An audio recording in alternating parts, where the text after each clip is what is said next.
as the title says, we're going to try to go from whatever save spot this is that I don't honestly remember down some of these other dad routes.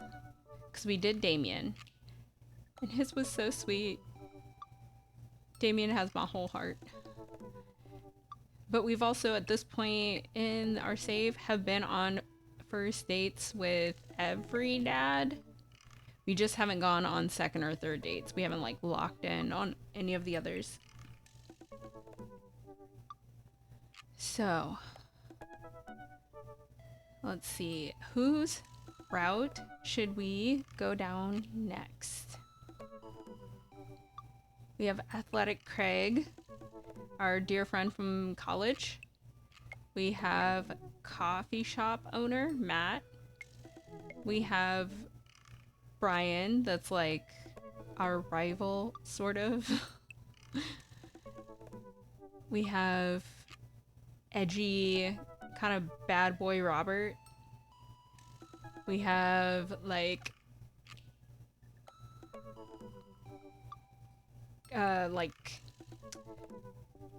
what is he, like a youth pastor or something, I think. Youth pastor Joseph, who's also married, so it's kind of funny that he is an option. Let's see, we have Hugo. Whoops. Where am I going? Oh my gosh. Okay, we have Hugo, literary Hugo. Who should we try for? Like I said, we've already done my favorite Damien, so so I'm like, I guess any of the others.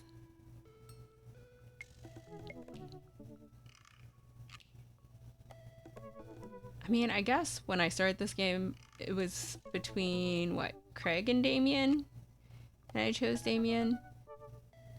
So we could try Craig. I just eventually, I think, want to see all of them, see all of their endings.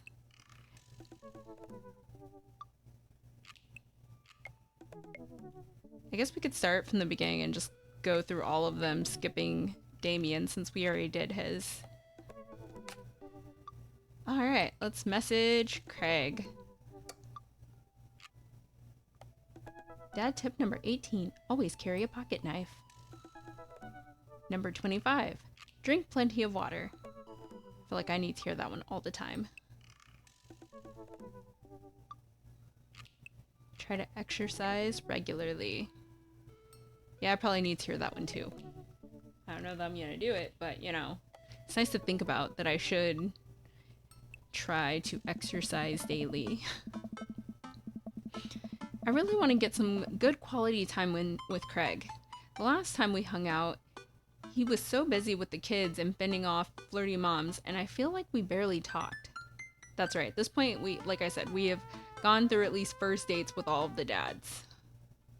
So this will be our second. Ever since the first time we hung out, I've been trying to get up a little early for runs. I don't think I'm gonna be as embarrassing as last time. Maybe I'll even catch up with him now. I typed out a message to him on Dadbook.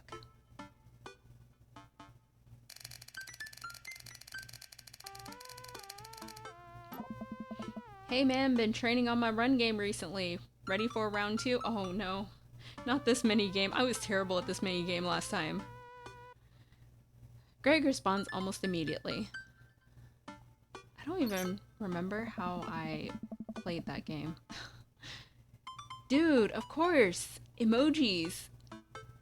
I don't know why he didn't just send an emoji rather than type it out. Another message pops up into my inbox from Craig. Let's meet up early tomorrow morning for my favorite morning activity. Brunch. I type back. Brunch? What's that? You run, and then you get brunch. Oh, right. Craig and I agreed to a time to meet in the morning, and I have a chance to spend the evening hanging out with Amanda. So, we doing pizza tonight? Again? Can't we do, like, a salad night? Dad, are you on a health kick? Not yet. I've formed the committee to examine the possibility of being on a health kick. They haven't returned with their findings. Dad, if you go on a health kick, then I have to go on a health kick by virtue of being under the same roof as you. I don't know if I have the constitution for that. The committee is still out. The committee isn't back with their findings yet. This is a multi-year assessment on several bureaucratic levels. Well, Amanda picks up the phone and stares at me, unblinking as she dials. Hi, yes, can I get an extra large pizza with chicken, bacon, extra cheese, and tomatoes? And a couple of garlic sauce cups. Amanda, you're going a little north here. Oh, right. Can you maybe throw some leaves on there or something? Yeah, he's going on a health kick. Yeah, Rico, I know. It's tragic. Amanda listens for a second. Hold on, I'll ask. Dad, is oregano a salad?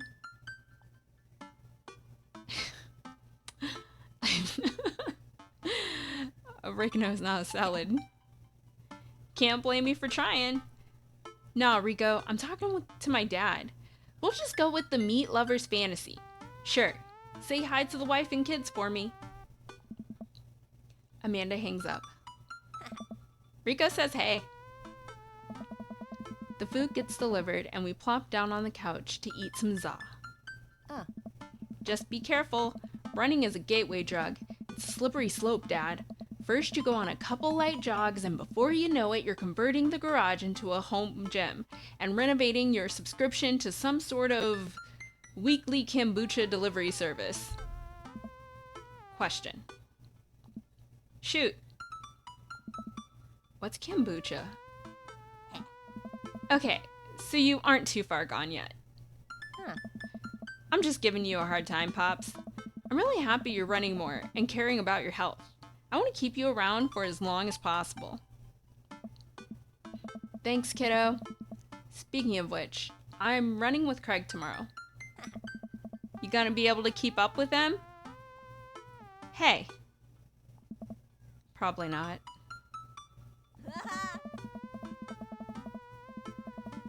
We laugh and eat more pizza than is probably healthy in the name of carbo loading. I call it a night early so that I'm ready for tomorrow. When I first started running in the mornings, it was pretty hellish. Now that I'm a few sessions in, it admittedly has become a little easier, despite it always ending in me dry heaving over a trash can. Is that what runner's high is? Just dry heaving? I lace up my tennis shoes, throw on a t-shirt from a writer summit I went to 20 years ago, and head out the door at a moderate jog. Craig is already outside with River strapped to his chest. Bro. He's dressed head to toe in color-coordinated running gear. Wow, I look like a total schlub next to this guy. Hey, bro. Morning, Craig. River gonna be running with us?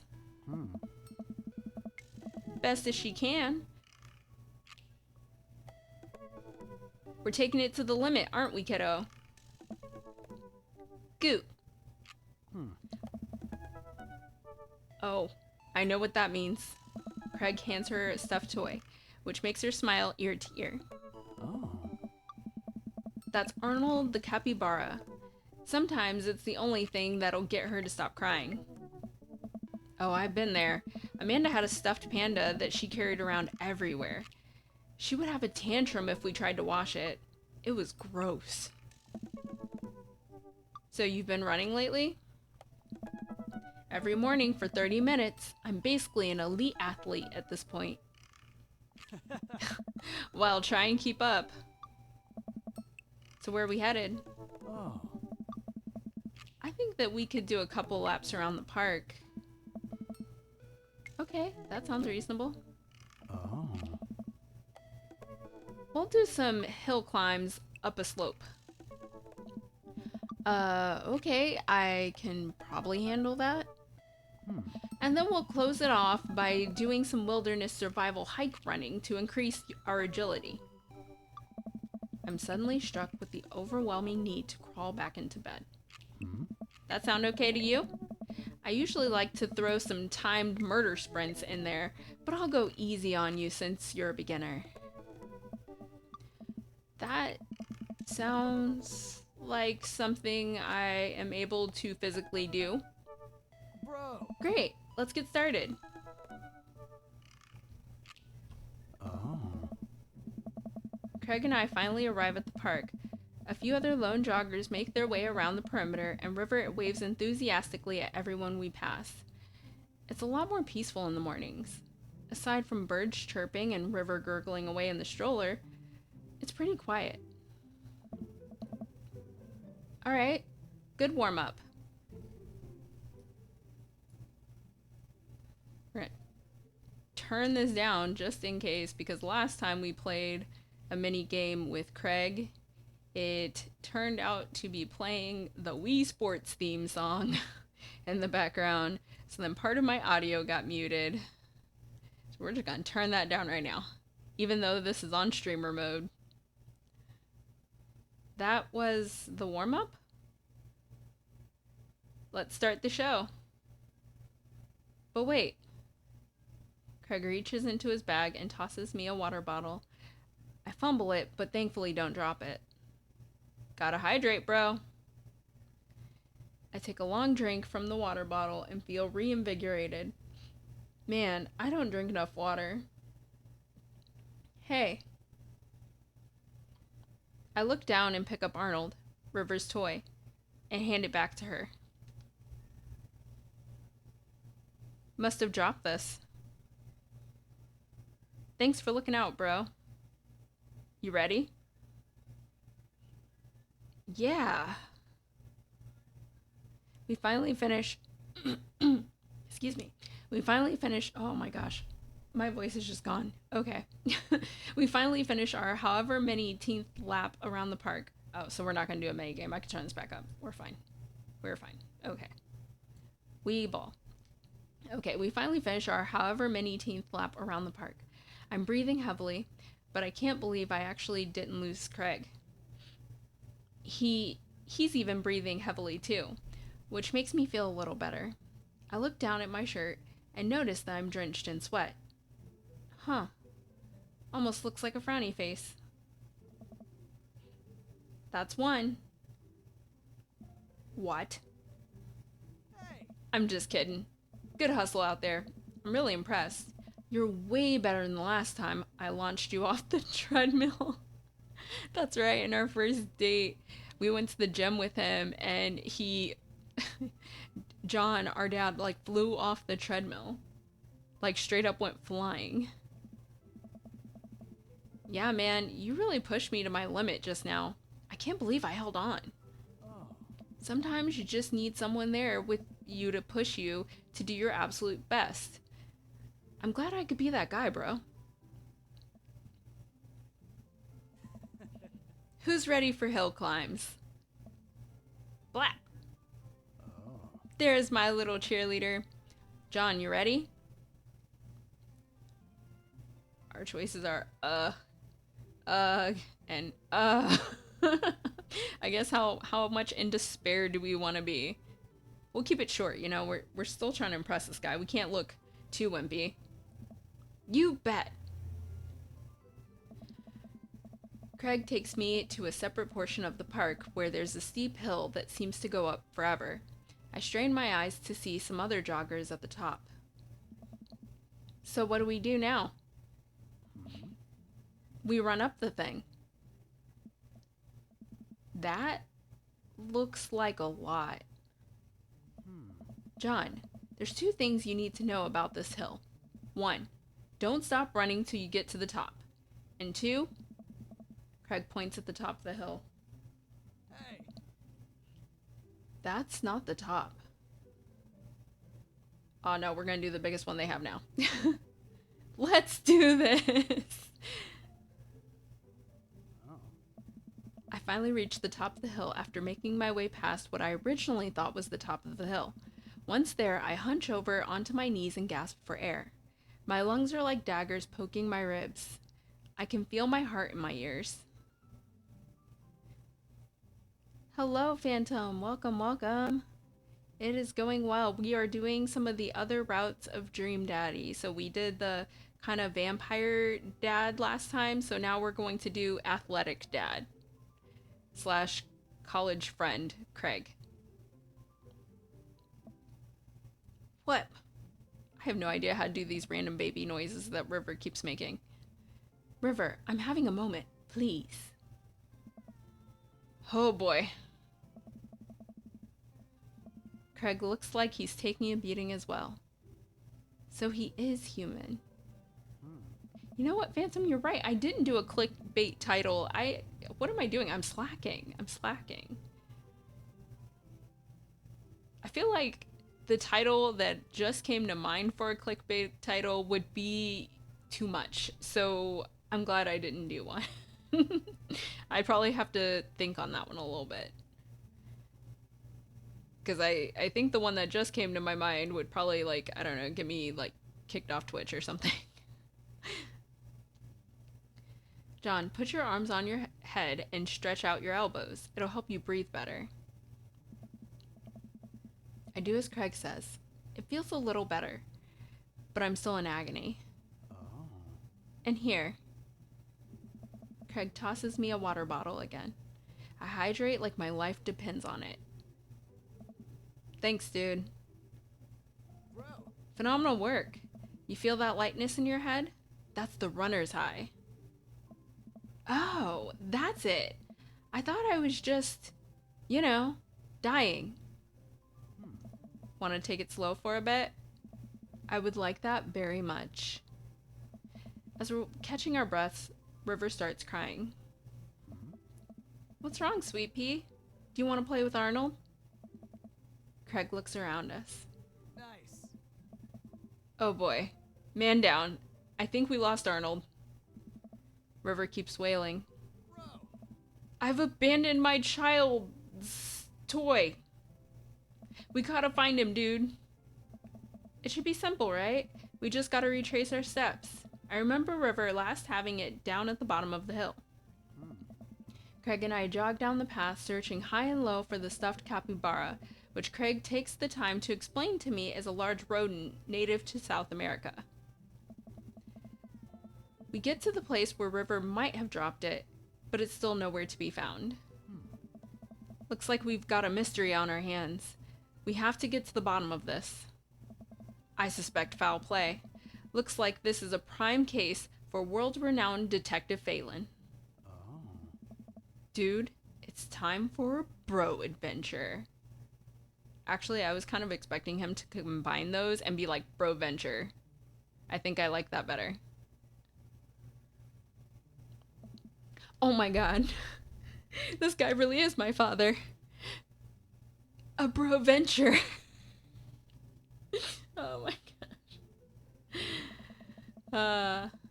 We high five and decide to jog back to the park to see if we can find any leads. So it looks like there's a couple more places to check and some bros around here that we could interrogate.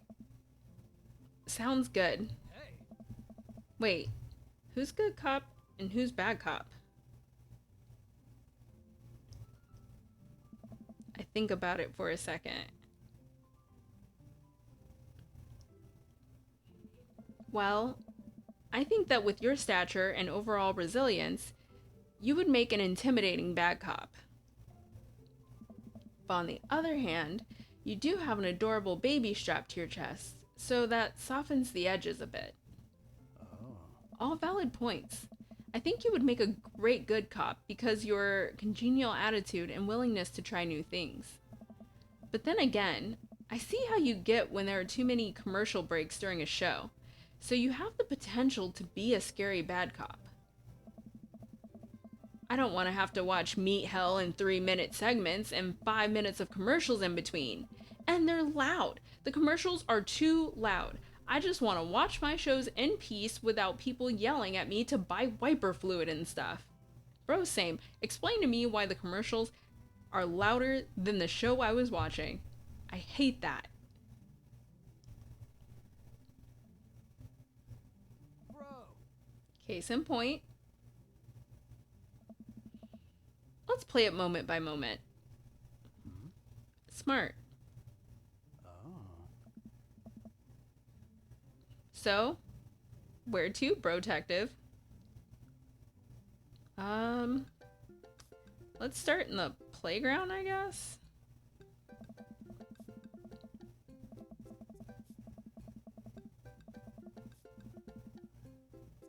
We make our way over to a small playground at the edge of the park. A couple of kids play on a jungle gym while parents watch on a nearby bench. Over on one of the benches, I spot a familiar face. Do we look for clues? Do we interrogate Joseph? Well, we said we spot a familiar face, so I guess let's interrogate Joseph. Let's see what Joseph's up to.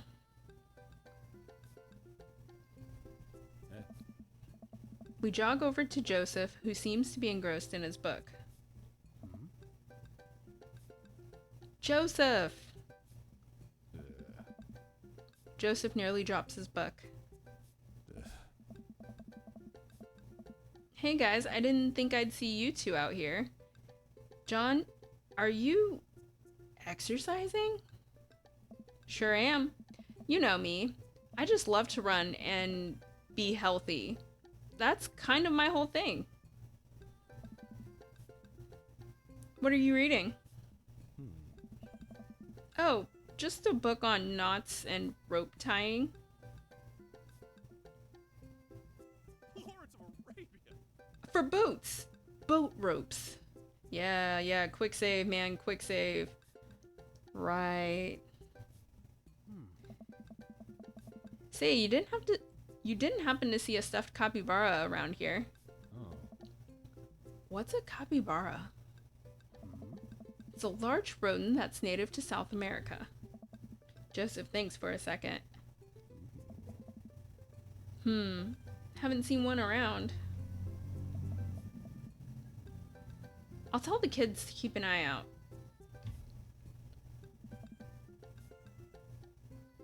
Your kids are here? Bro. Joseph looks around. Oh. They were here a second ago. Must have gone exploring around the park. Do you know where they could have run off to? Oh. They're kids. They get into mischief sometimes, but they always come back. That sounds a little suspect, Joseph. I like the way that one sounds. It sounds funny. So I'm gonna use it. Mischief, you say? Norm McDonald. Wait. Am I being interrogated right now? No? Yes? Only if you did something wrong. Thank you. Yeah, let's do that one. Only if you did something wrong. Where are you hiding, Joseph? Whoa! Kind of getting the third degree here. This is serious. There's a capybara on the line. I mean, you're more than welcome to ask Christian and Christy. I imagine they have their ears to the ground on all the latest playground drama. They might be somewhere around the woods. Of course, those creepy twins are by the woods. Thanks, Joseph. We'll let you get back to your rope book. Yeah, about boats. Boat ropes! Mm-hmm. Yeah, that's what they all say. Boat ropes. We head back to the playground. Okay, let's look for clues.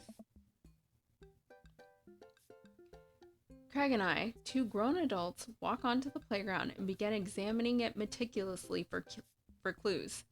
There's no forensic evidence here. No stray capybara hairs, at least. After searching fruitlessly for some time, we look up. All of the parents are staring at us. We smile and wave as we awkwardly slink away. We head back to the playground.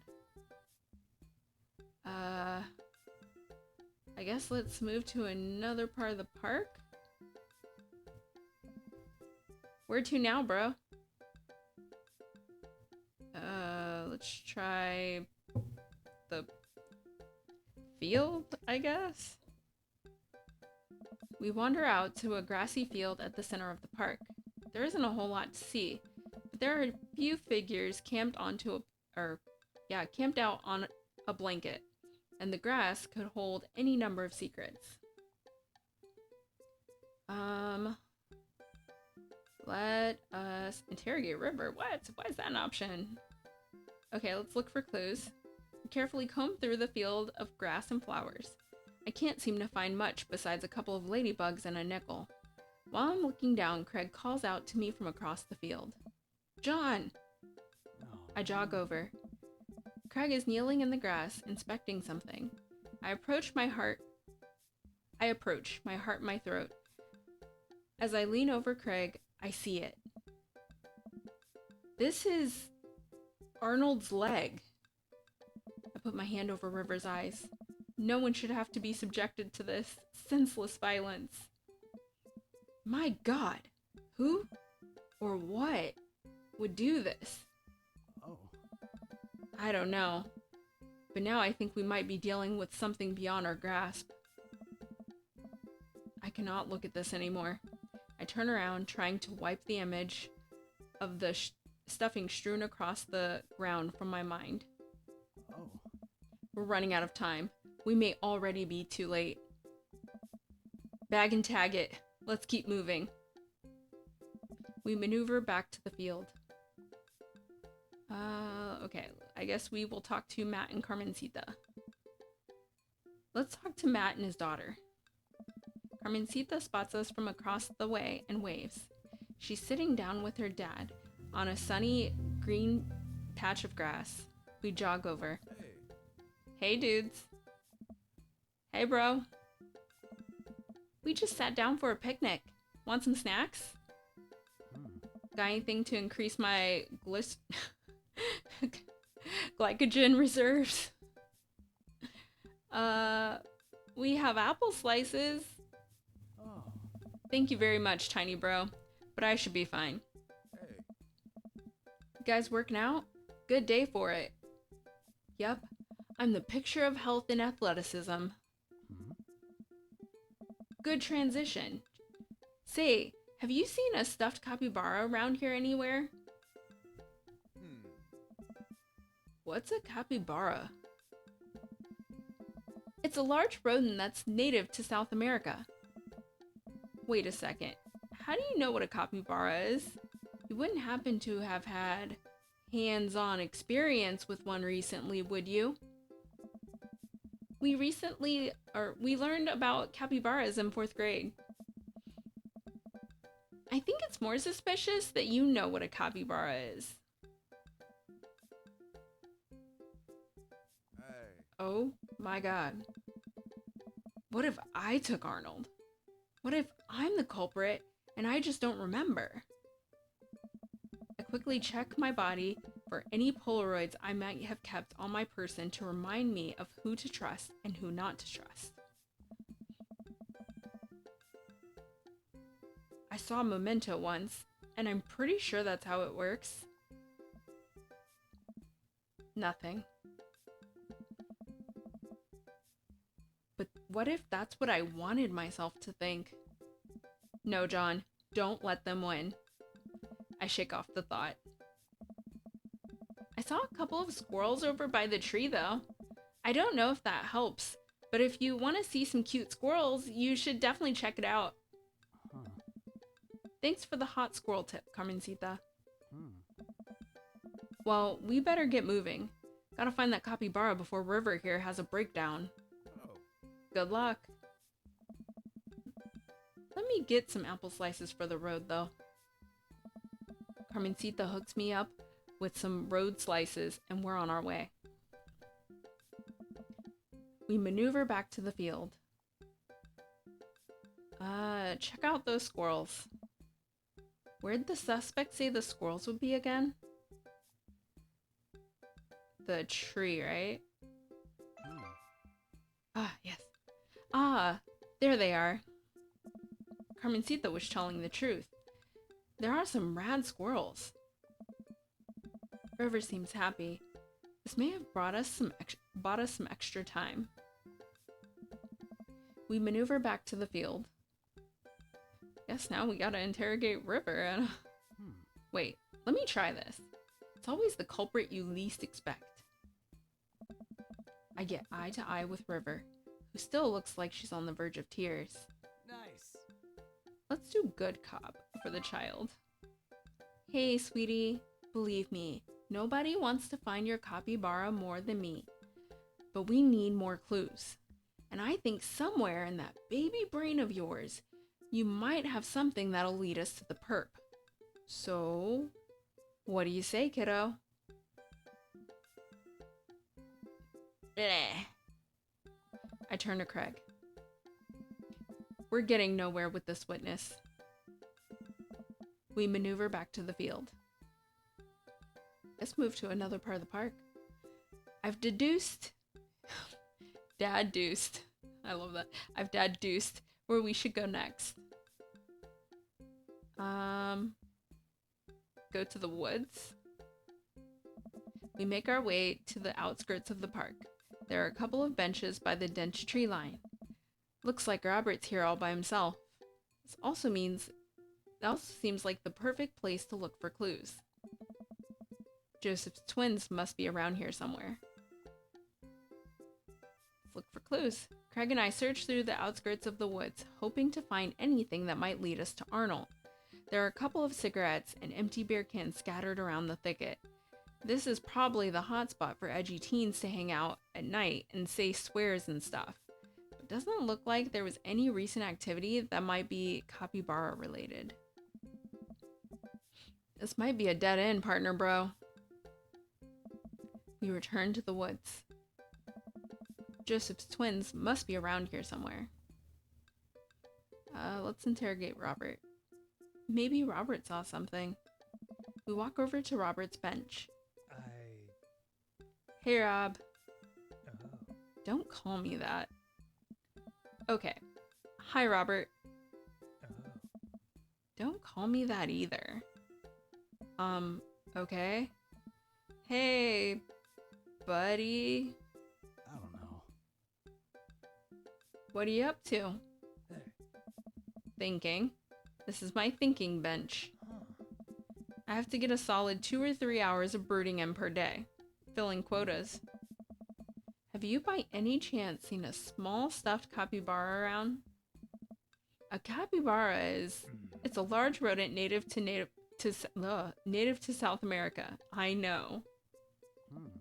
So have you seen one? Hey. A stuffed one, not a real one. That'd be weird. Let's be bad cop. Alright, Robert, we've been nice. Help us out or I'm gonna go off. Learn how to fight, and then come back here and kick your ass. You? Learning how to fight? Please. Well, fine. If you don't tell us what we want to hear, I'm gonna spoil the season finale of Long Haul Paranormal Ice Road Ghost Truckers. Huh? You're bluffing. Hmm. My buddy here doesn't play by the rules. John will do it. Callum and Flint crash into a haunted... Stop. You're a monster. Hey. Robert sighs. I haven't seen any goddamn capybara, okay? Crap. I was really nailing the bad cop bit, too. I thought for sure we had something. Dude. Now what, bro? Joseph said his twins were around here somewhere, but I have no idea how we're supposed to find them. Oh. Wait, those creepy kids? Why didn't you tell me that they had something to do with this? Huh. Maybe I should have left the good cop, bad cop routine to the pros on TV. Hey. Yeah. Robert, bro, do you know where they're at? I do. A lot of people underestimate the senses of a man who broods. I saw them lurking around here a little while ago. Where'd they go? Oh. Ran into the woods. I'd be careful though. I don't trust him. But then again, I don't trust anyone. Not even you guys. Not even that baby. Brett. I take that back. You're an old soul, kiddo. Oh. Thanks for your help, Robert. River's screeching is louder than ever. I'm exhausted. Craig is exhausted. Oh, buddy, I got a rain check on brunch. I need to get River home and calm her down. Alright, good luck, bro. Thanks, bro. Maybe we should have calmed her down first and then did all the investigating. I head back to the cul-de-sac alone and head inside the house. God, I'm ready for a shower, a gallon of water, and a nap. I bet Amanda's still asleep. I crack open her door to find her still in bed, sleepily scrolling through her phone. Morning. Afternoon, actually.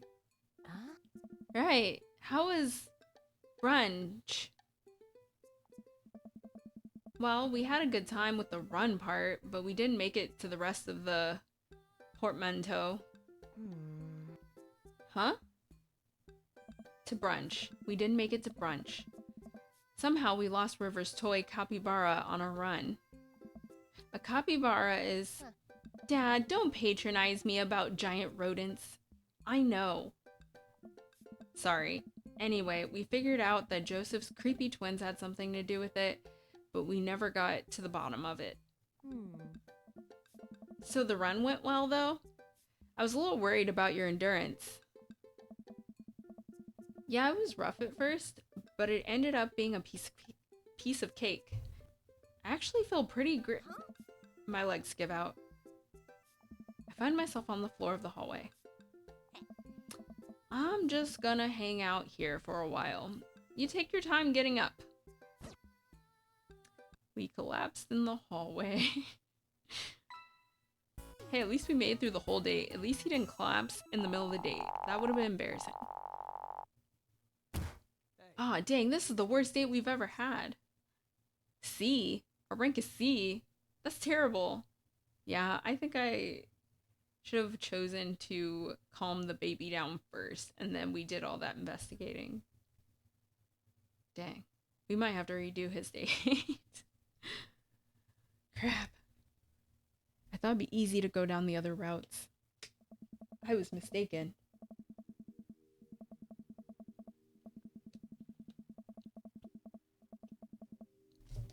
It's a beautiful night and the air smells so fresh, so I decided to take the long way home. I casually strolled through the neighborhood, taking in the sights and sounds of the suburb city. Oh my gosh, I can't read today. Of a suburban city with a low crime rate and wide walkable sidewalks at night. As I approach the bar, I can hear patrons inside cheering. Oh, I bet the game is on. I wonder if my team is playing tonight.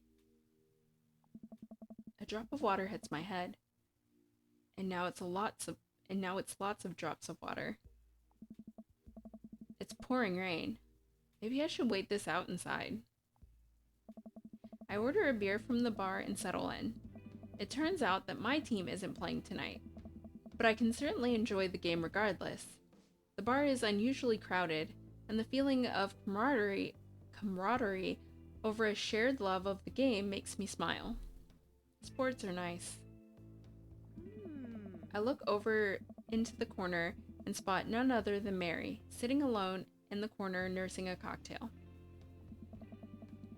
Something about her seems different this time. Now that she's by herself and not hanging off some younger guy, she looks so sad. She looks up and half-heartedly raises her glass to me before staring off into middle distance. Let's say hi. I feel like she needs someone to talk to. I decide to go say hello. I walk over to her booth. She doesn't look up. The seat taken? She still doesn't look up. I take a seat anyways, and she finally notices me.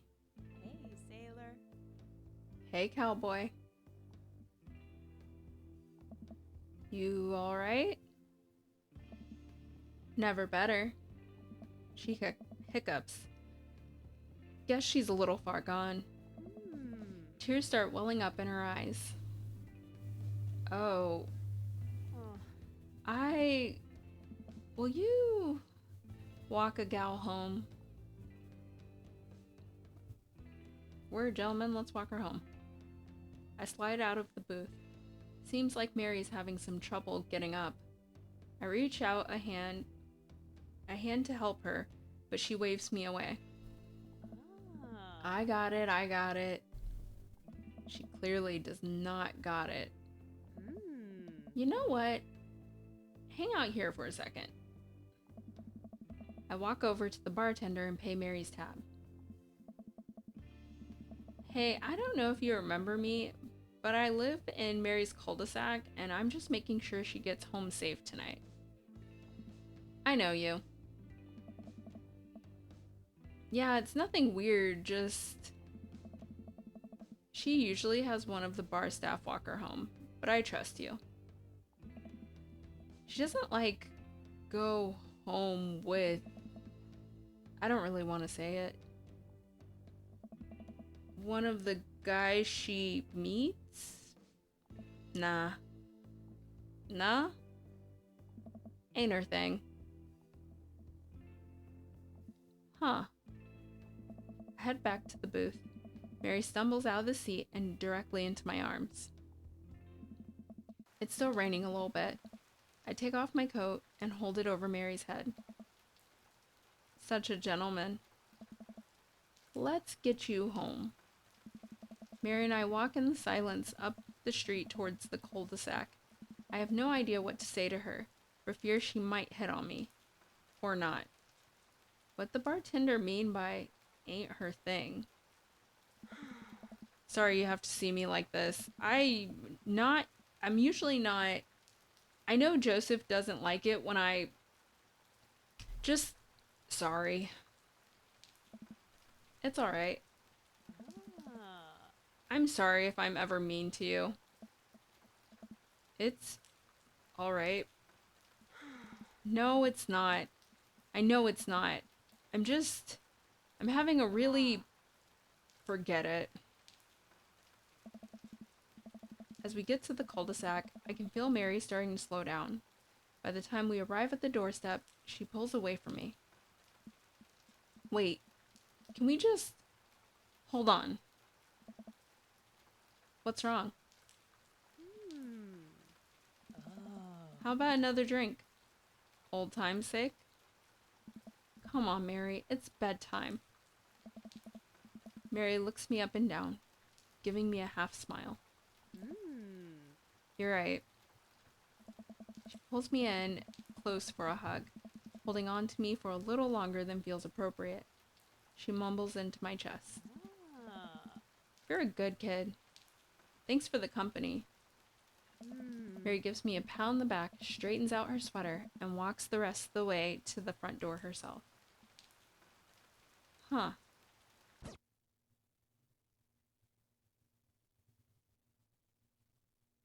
Welcome. You've got dads. So Mary has issues. Okay. Alright, let's try date 3. Yeah, this third date, they get pretty serious. You might not have time to browse that book for a while. Are you ready? Yes. Hopefully we still, like, actually get him, though, because I don't know if we will, since, our, like, second date didn't go swimmingly.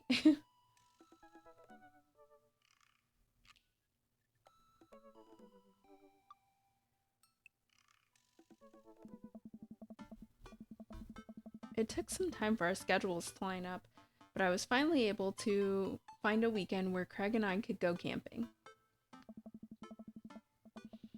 He always stays so busy with work and the kids, but it's good to know that we're able to just spend time relaxing together in nature. Since our first run, I managed to go on regular runs with Craig. I mostly do them because it seems like the only time we get to hang out together. But the added... Seems like the only time we get to hang out. Okay. But the added benefit is that I've seen a lot of improvement in my health. I was able to sift through the attic and find my old camping gear from college. Craig put me in charge of bringing the sleeping bags in the tent while he takes care of the food. So I double-checked to make sure everything is ready to go. Craig should be here any minute now. Amanda's gonna be spending this weekend on a school trip to our nation's capital. She hasn't been away from home without me for longer than a day since she was 14. I hope she isn't feeling as nervous as I am about it. Hey, Amanda Panda. Amanda's in the middle of sitting on top of her luggage in order to get to finally zip. Hey, Pops. Ready for your trip? Once I get this bad boy all zipped up, I'm good to go. How much did you pack? That seems like a lot for 2 days. Oh, it's all my camera equipment. Lenses, tripod, flash, all that. Are you even gonna have time to take pictures? I'll find a way. I need to get some good shots of my series on national monuments. Ooh, what's the series about? It's one of those internet series where I reimagine Disney princesses as founding fathers. What? I'm kidding. Nobody likes those. I'm taking portraits of my friends. Oh, well, I'm gonna be in the woods, out there in nature, you know, roughing it. Just me and Mother Nature, the old Madre de trees. Are you gonna be alright on your own? Yes. I'm not gonna have any signal out there. I won't be able to text or call at all. Oh, it's alright. I'll be able to survive a couple days without constant updates on who just got voted off of International Haunted House Hunters. Well, I'll miss you. And for the record, Bradley was pushed down a flight of ornate stairs by a ghost. They were really beautiful stairs.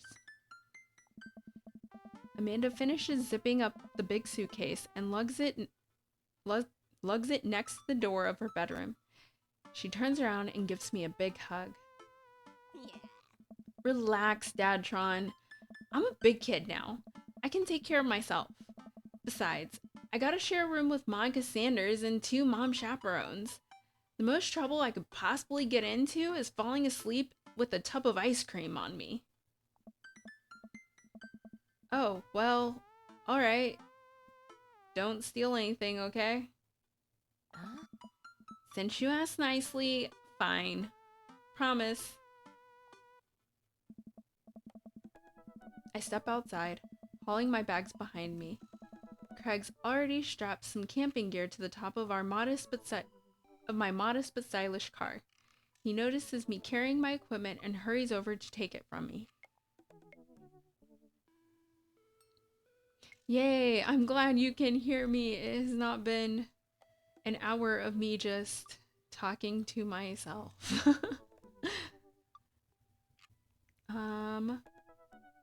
You know, I kind of want to let him take the luggage. Let's make our dad a princess. I almost had a case of the vapors there. Oh my gosh, he liked that.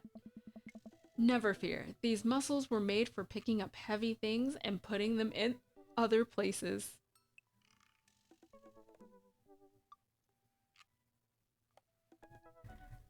Yay, bro.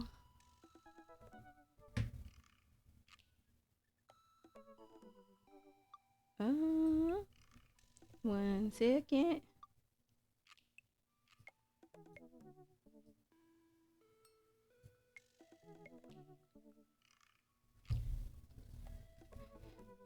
Is this better?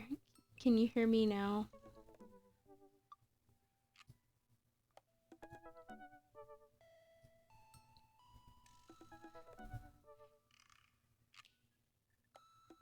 Never fear, these muscles were made for picking up heavy things and putting them in other places. I love that. Oh my gosh. So that means he can pick us up and put us in other places. You know what? I'm glad we went down this route. Let's go. Remember, it's your weekend to relax. Take it easy. Oh. I guess I can't argue with that. Oh. Everything good with Amanda? Yep, on our way to school trip to Washington, D.C. What about your offspring? Offspring. Already at Smashley's for the weekend. I'm ready to get my camp on.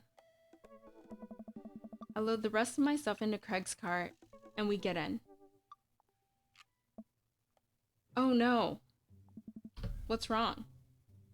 I think I left my juicer plugged in. We gotta go back. Are you worried that someone's gonna break in your house and cold press some carrots? No, it's just... I... Just try to relax, man. Let the juicer float away. Take all of your worries and blend them into pulpy good vibes.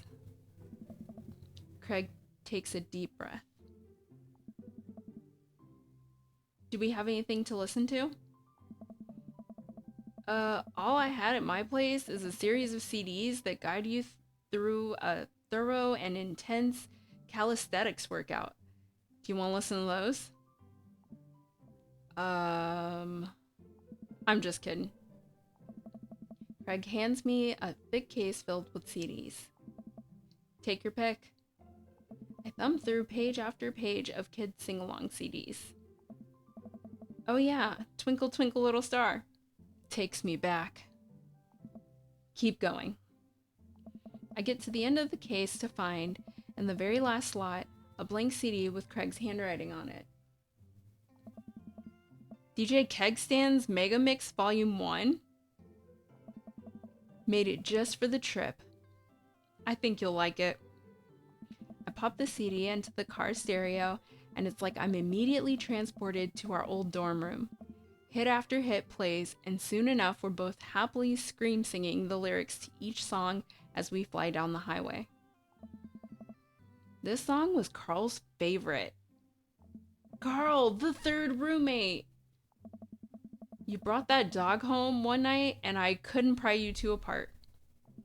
So we spent an entire semester fabricating a story about our foreign exchange student roommate who had a really bad cough that sounded exactly like a dog's bark. And then we had a room inspection. That RA was so suspicious of us that could never prove anything.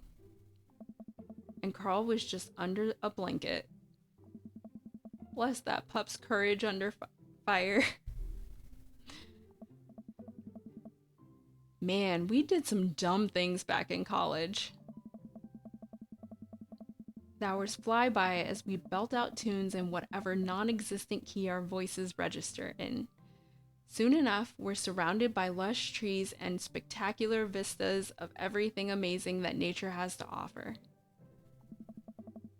It feels good to be back out here. Real good. We park our car at the entrance to a familiar trail and load up our gear on our backs. I'm thankful that I've been working on my health over the past couple weeks. Otherwise, I'd be dreading all the hiking that's about to happen. Craig looks intently at his phone.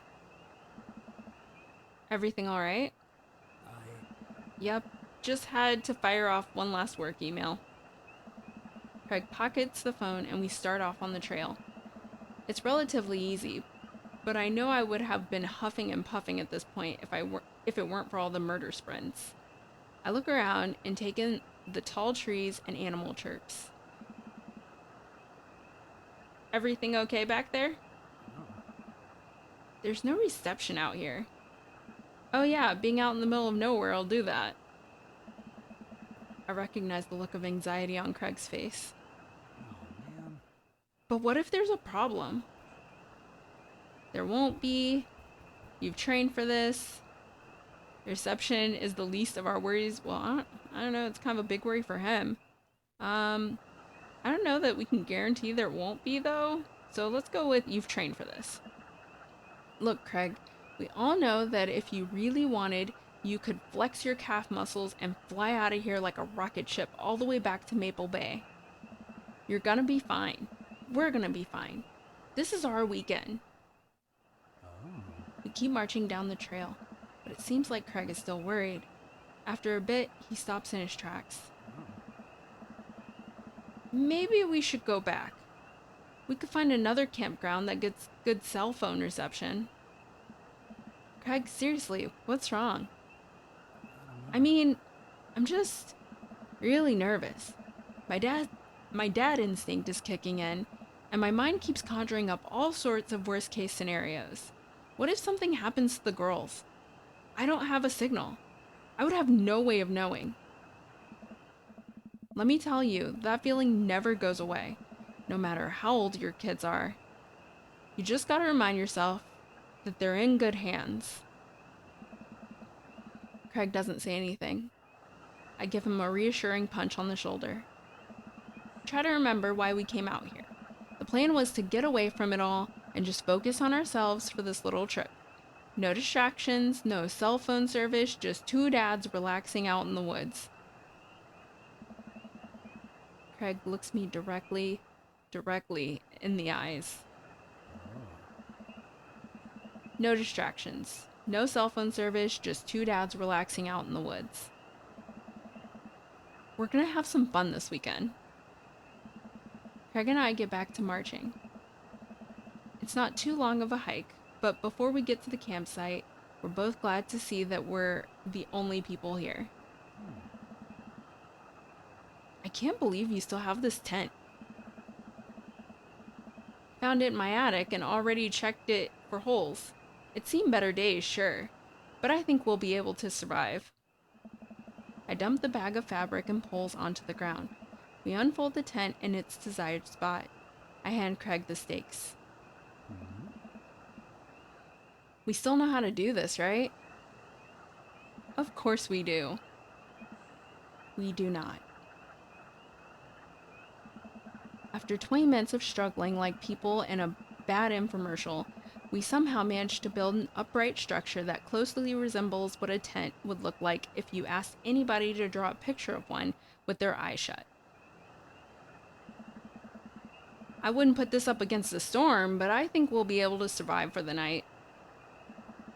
We set out a couple of chairs and our cooking equipment, admiring our handiwork. Bro, look at us go! Look upon the kingdom we have built. Upon this rock we shall grill our meats and drink our brews. For we hold dominion over this land. Verily. And, look at our camping chairs, which we are going to sit on. Hello, DC. Welcome, welcome. So what's next on our Camp Stravaganza docket? Well, now that we have shelter settled, I think it's time for us to do some exploring. That's a waterfall a little bit up there, and I'm sure we could hike to it. Let's get hiking.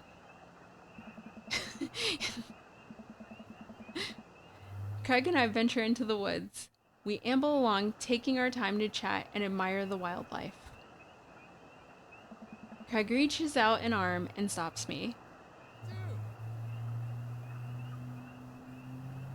Dude!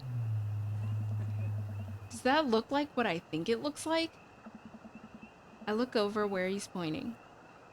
Oh my god, it does. That tree looks like a butt. Oh my gosh, what is up with these dudes and butt joke?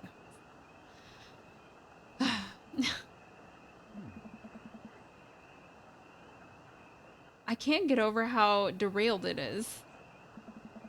I examine the butt tree further. The contour is perfect. It even has back dimples. I thought we were going to have a great time camping, but this makes it even better. No, not dad joke. Craig holds back a snicker.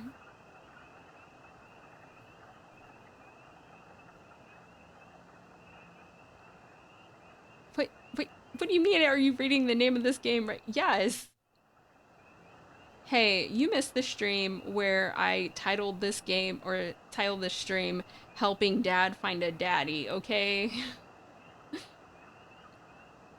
Craig holds back a snicker. I aspire every hiker be as good at the or every hike be as good as this one. I'm snickering now too. Let us analyze this tree further. Craig and I share a huge belly laugh at our awful jokes.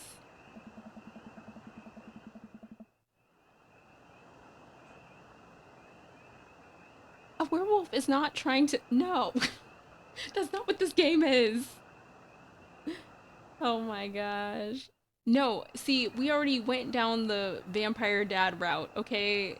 We've already done that one. Now we're on athletic dad. Maybe we'll do the werewolf dad after that.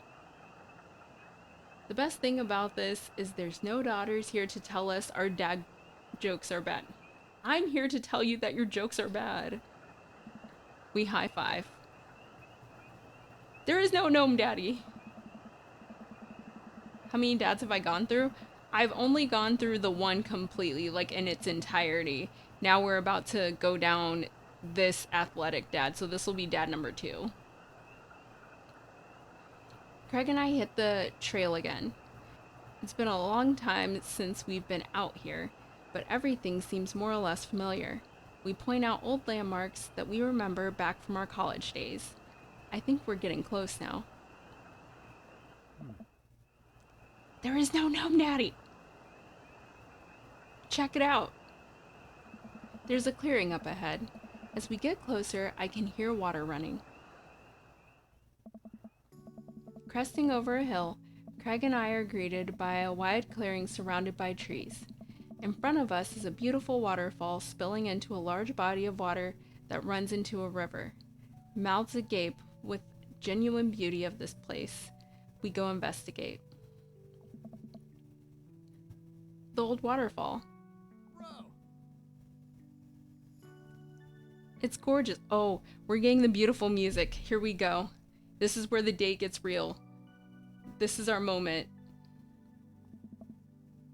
Nature is so rad. Peering further, we get an idea of how deep the pool is.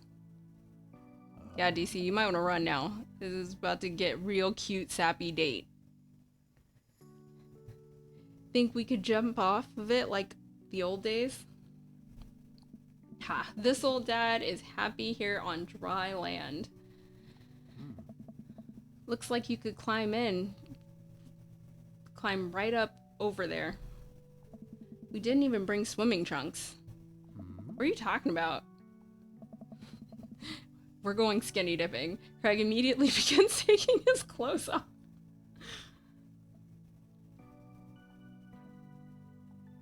Look at Craig's butt. Don't look at Craig's butt. No, we're looking at Craig's butt. I can't help but sneak a peek. That's a good butt. I mean, he is athletic. Of course it is. Craig turns around suddenly. He catches me looking. Oh no. Hazakashi. Embarrassing. I do a lot of glute workouts.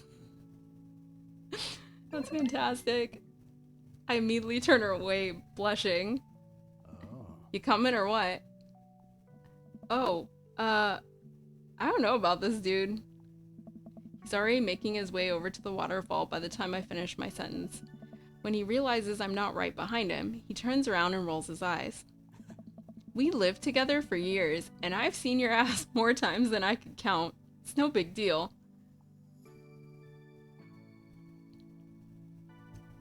You got it, Chief. Let's put on a show. Who needs pants anyway? I love these options. Who needs pants anyway? They're society's oppressors. Down with pants. Down with the system. That's the spirit. I take my shirt off and drop it in a pile with Craig's clothes. I pull the rest of my clothes on the ground, feeling exposed. Craig and I climb up to the top of the waterfall, making sure not to slip on any wet rocks. He reaches the peak before I do and offers me a hand getting up. At the top, we look over the cliff and into the tiny lake. It seems so much higher up from this perspective. Craig has always been a daredevil. He pulled some stunts in college that I'm honestly still shocked he survived. I was always the one standing on the sidelines, watching and hoping I wouldn't be bringing him home on a gurney. Man, this could be dangerous. Craig looks me in the eyes. Don't think, just jump. Craig cannonballs off the waterfall and into the lake, creating a huge splash. I'm worried for a moment before he finally resurfaces from under the water. Whoa. He treads water and looks up at me. Oh. You coming or what? Don't think, just jump. How are you supposed to just not think? I'm pretty sure that's not physically possible. My toes grip the edge of the rock. The water looks so far away. Don't think, just... I run off the edge, trying to do my best cannonball. Somewhere in the middle, it turns into a really graceful belly flop. Oh no. I hit the water with a loud slap. I resurface to find Craig giggling. I rate that belly flop a solid 8 out of 10. Your form was lacking, but your heart was in the right place. I playfully splash water at Craig. Are you sure about that? I splash him again. Oh. You've given me no choice. Craig splashes me in the face with a huge wave of water. You've awakened the beast. He launches another wave of water at me. Don't you put me in a corner here. Don't put a wild animal in a corner.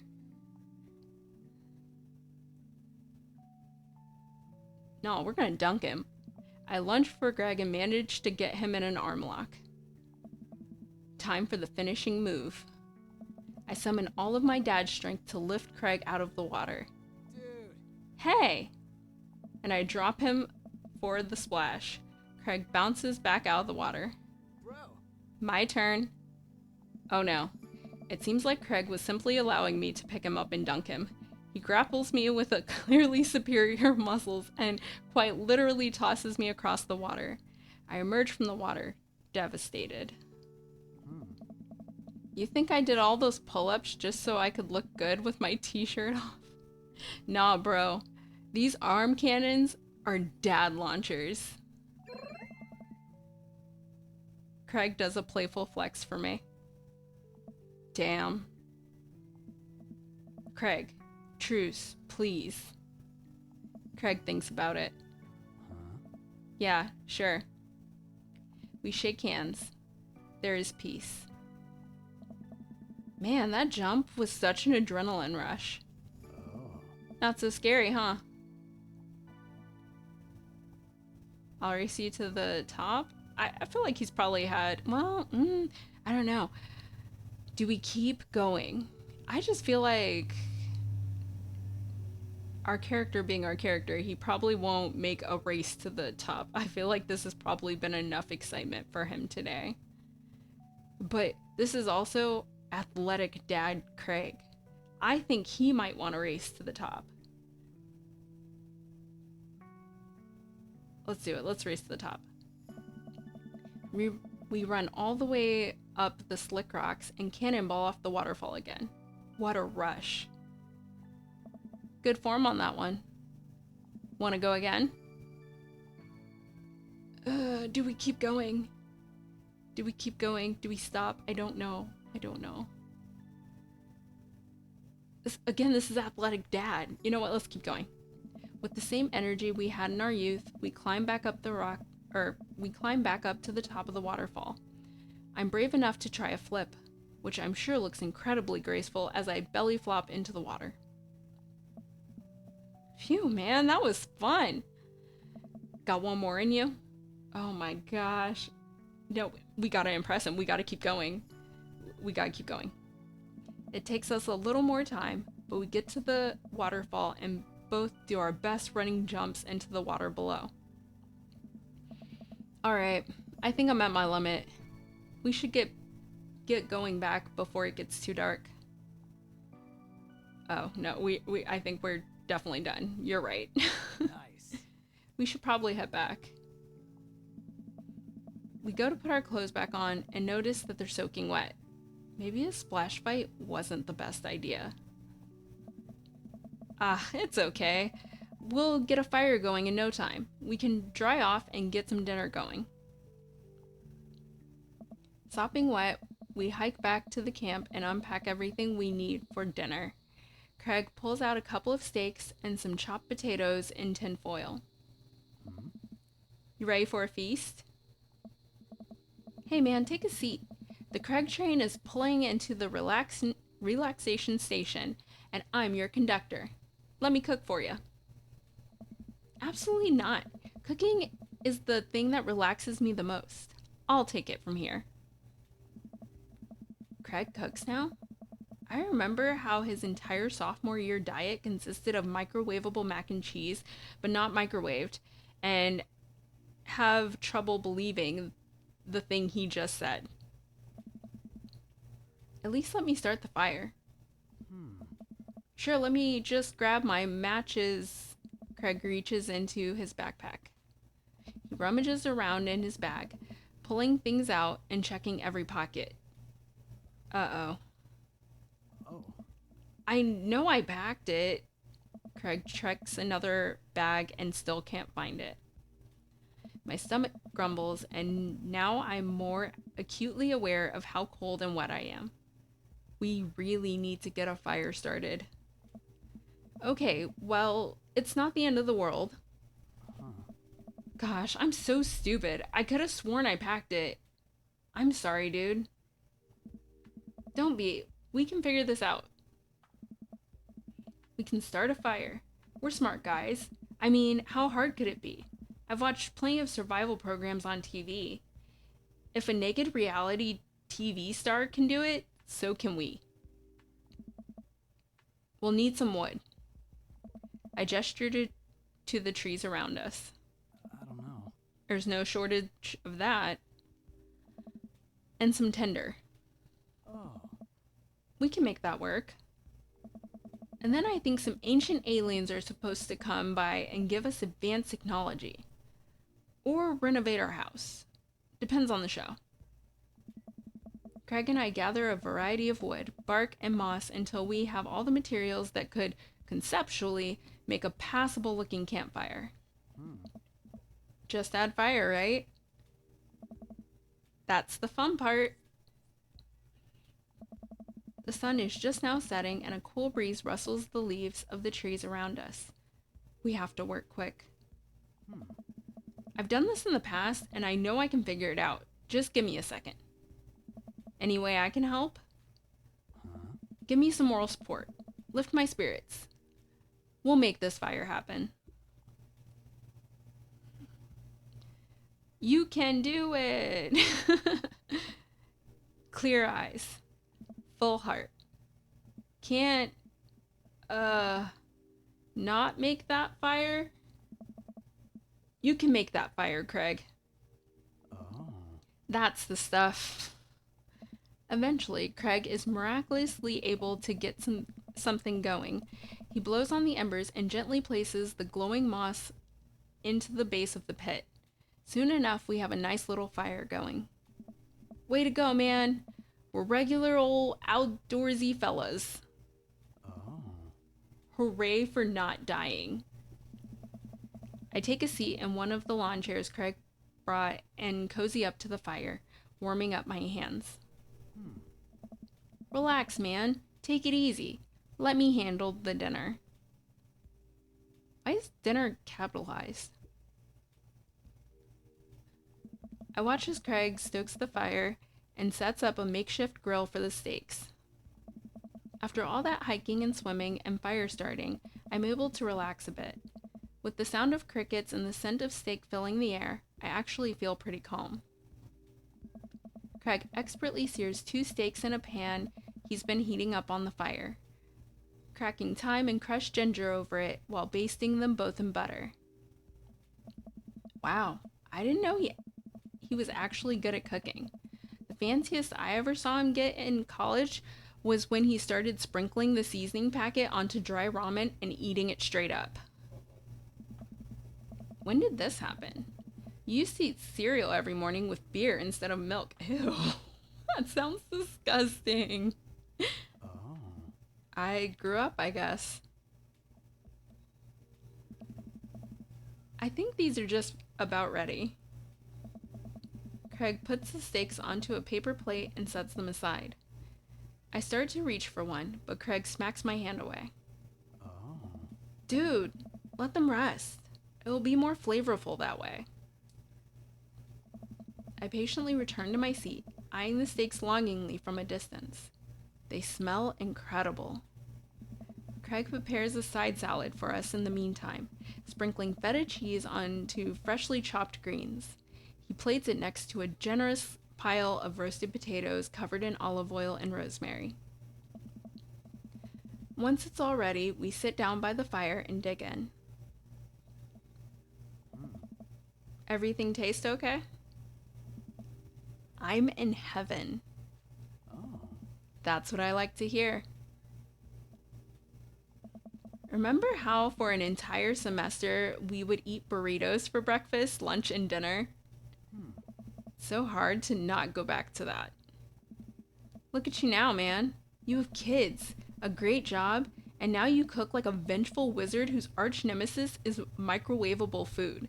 I'm really impressed with how much you've gotten your life together. Craig laughs, but there's no humor in it. I'm glad you think that. I glance at Craig while he picks up at his salad. He really grew out of his baby face, but there's something about his expression that makes him seem much older than he is. A sense of maturity he didn't have in college. He looks exhausted. You okay? I don't know. Yeah. Come on, dude. I've known you for long enough to see when you're down. Oh. I'm tired, bro. I think being out here is making me realize just how drained I feel. You work really hard, Craig. It can't be easy. Oh, man. I have to. For my girls. I volunteer at their school. I cook healthy meals for them. I do everything I can to make sure they're safe and happy. And when they're with their mom, I'm always working overtime so I can support them. And then you work out a lot so you can crush anyone who stands in their way. Oh my gosh. That, and I don't want to fall into my old habits. I need to set a good example for my girls. Everything I do is for them, and I wouldn't have it any other way. But it seems like it's bleeding you dry. Oh. If that's what it takes to raise them well, then it's worth it. Craig, buddy, I know where you're coming from here, but you gotta take care of yourself too. Dude. I do though. I eat right and exercise, and that's not what I meant. You're too little butter on you're too little butter on too much toast, you know? Hey. Never heard an expression like that. What? You're spreading yourself too thin. Life needs balance.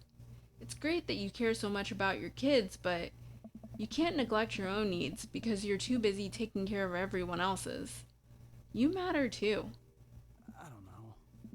It's just, I know I can provide for my family, and if I take a step back and look at everything objectively, I know I'm doing right by them.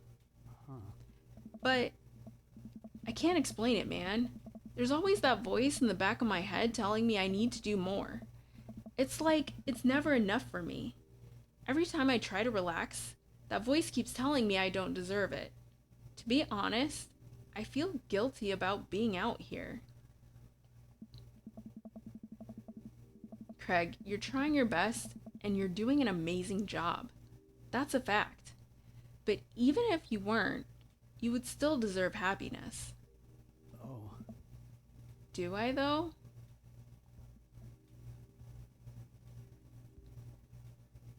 Hell yeah, bro. Oh. I look at Craig and think about what a good friend and even better father he is. He's compassionate. He's hardworking. He's relentlessly positive. He encourages everyone to be the best version of themselves. He makes me want to be a better person.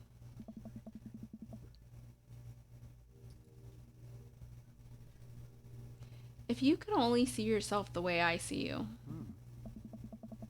Craig beams. He gets up and walks over to his supplies. Hmm.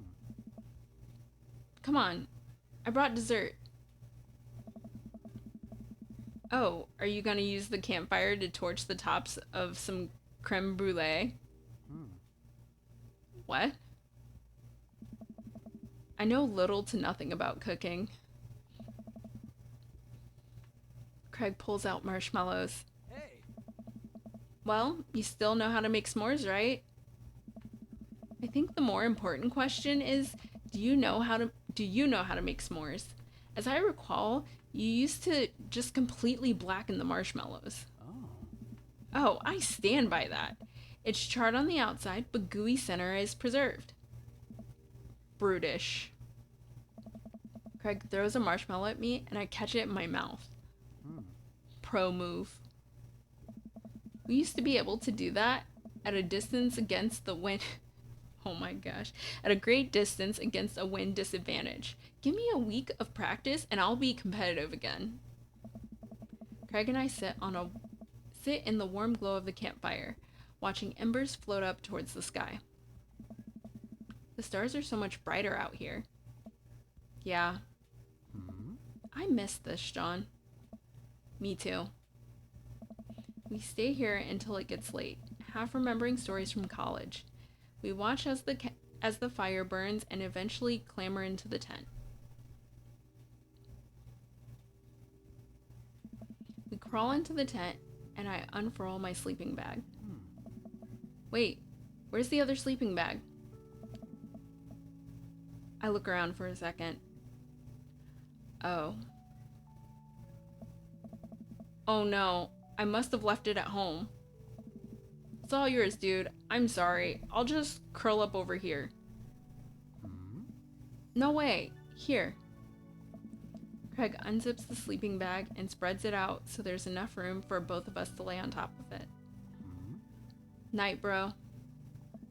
Good night, bro. I roll over and we face away from each other. Without a blanket, it's really cold. I shiver, and without realizing it, I find myself nestling closer to Craig. I'm sure he won't mind. He turns over and I can feel his breath on my neck. It's hard to focus on anything else. I turn over, trying to get more comfortable. I open my eyes to find Craig's face only a few inches from mine. For once, he looks at peace. His eyes flutter open. His hand finds a place on my waist. I'm not sure who leans in first, but suddenly we're kissing. We look at each other again. My heart is racing. Craig, Oh, man. I get strong feelings for you, bro. Feelings I can't deny anymore. Bro, me too. I run my hands through his hair, then down his chest. Craig brings me closer, wrapping his arms around me. I feel so secure. Hmm. You know, talking about old times is fun, but Hmm. I like making new memories with you. I smile, tracing the lines of his hip with my finger. We kiss again. I'm not worried about us getting too cold tonight. Bet you won't be getting cold.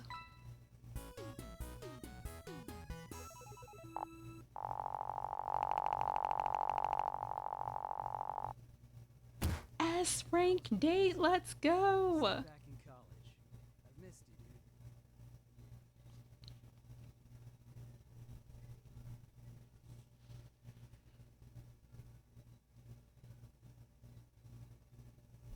Always use a coat of wax after a wash. Dad tip number 16.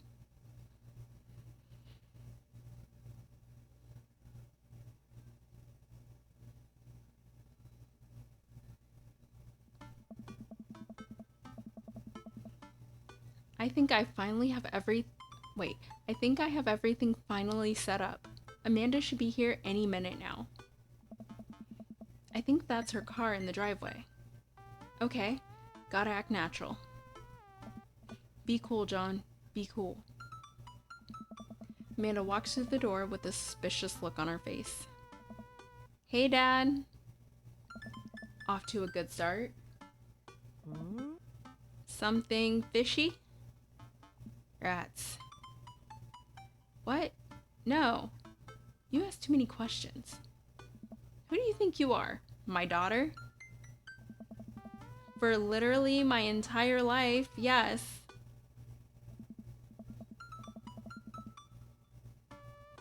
Weird seeing girls in daddy world. This is his daughter. This is his daughter. The daughters are the only girls in this game. I'm kidding. You're right. I have a little surprise for you. Ugh. Yeah, I can tell. You're very bad at lying. Amanda, my dear, would you care to join me in the kitchen? Father, it would fill my heart with glee.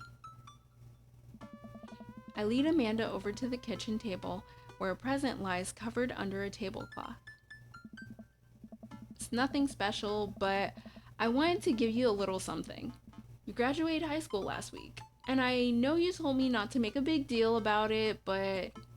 Aw, Dad, you... I dramatically whip off the cloth of the table. Amanda's jaw drops. Yes! No way! I figured you probably won't be able to get cable in the dorm, so I thought it might be nice to take a piece of home with you. A DVD box set of Long Haul Paranormal Ice Road Ghost Truckers? This is all 19 seasons. And bonus material, including commentary with actual ghosts featured on the show. Dad, I love this. Thank you. She gives me a big hug. I'm glad you like it. Hey, you want to hang out with me in the backyard for a bit? Toss the old pigskin or something? Totally. I follow Amanda to the backyard. What? You told me not to make a big deal, but you seem to have forgotten that my entire mission in life is to make a big deal out of your accomplishments. So consider this your graduation party. Surprise! Dad, everyone's here. Well, yeah, everyone wanted to come and support you. Yes. Is that a mac and cheese bar? Sure is. Fully customizable, down to the type of mac. And there's an ice cream cake. The good kind, with the crunchies in the middle. Yeah. I don't know what to say. Don't say anything. Just have fun with your pals, alright? I'm so proud of you, Amanda. Amanda smiles and runs to her friends. I should make the rounds and make sure everyone's having a good time. But first, mac and cheese. John! Brian, you made it! I don't pass up good mac and cheese. What do you think of the party? It's not bad. Just not bad? Yeah, it's not bad. Don't let him bait you. Don't let him bait you. Thank you for the lovely compliment. Daisy trots up. Hi, Amanda's dad. Hey, Brian's daughter. See? See how that feels? This is a really great party.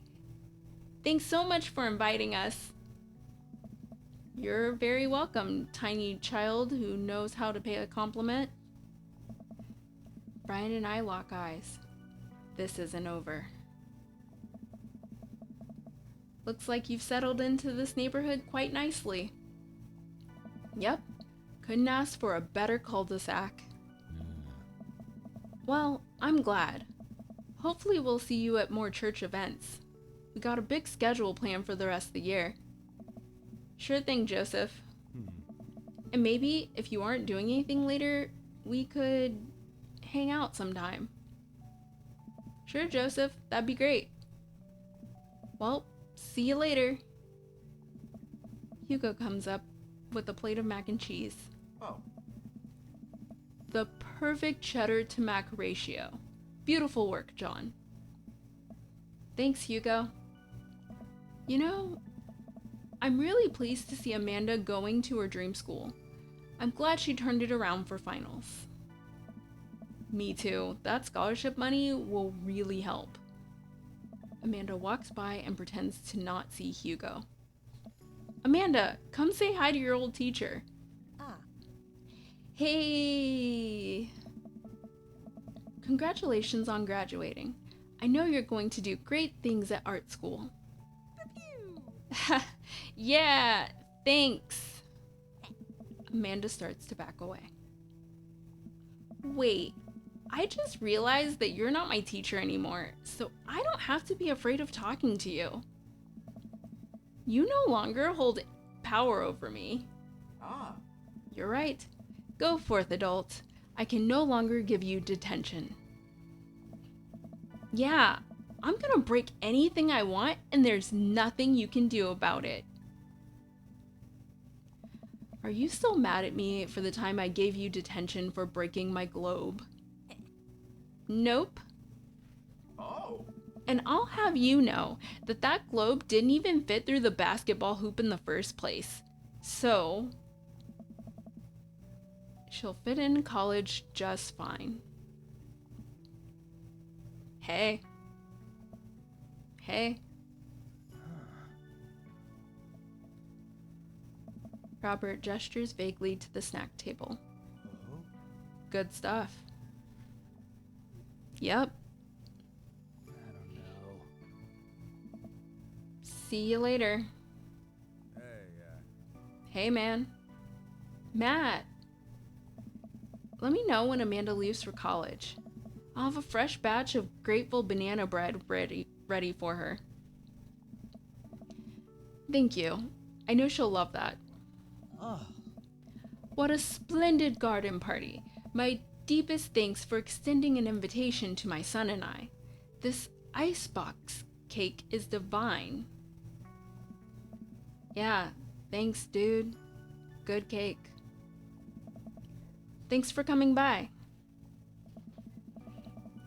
Hey, looks like Amanda's hanging out with Briar and Hazel. Let's see what they're up to. Hey! Okay, Briar, think of a shape. Hazel, what's she thinking? Square. Briar. Star. We'll get it next time. Amanda leans in close to Briar and Hazel, lowering her voice. Listen, you guys can be real with me. If you're downplaying your psychic abilities, I want to know that you can trust me. Heck, even think of me as the third twin. Amanda, that's a triplet. You know, Dad, by the time I'm done with these kids, we're gonna be finishing each other's... What? You didn't finish your sentence. What are we gonna be finishing? Each other's sentences. See? Third twin. I have to go. As the party starts to wind down, I take a seat next to Craig. The sun is setting, and everyone seems to have eaten their fill. Bro. oh. This reminds me of the parties we used to throw. Fewer keg stands, of course. Probably for the best. I don't want to get my hip replaced after a party trick goes wrong. We can leave the keg stands in the past. I don't know. Craig sighs.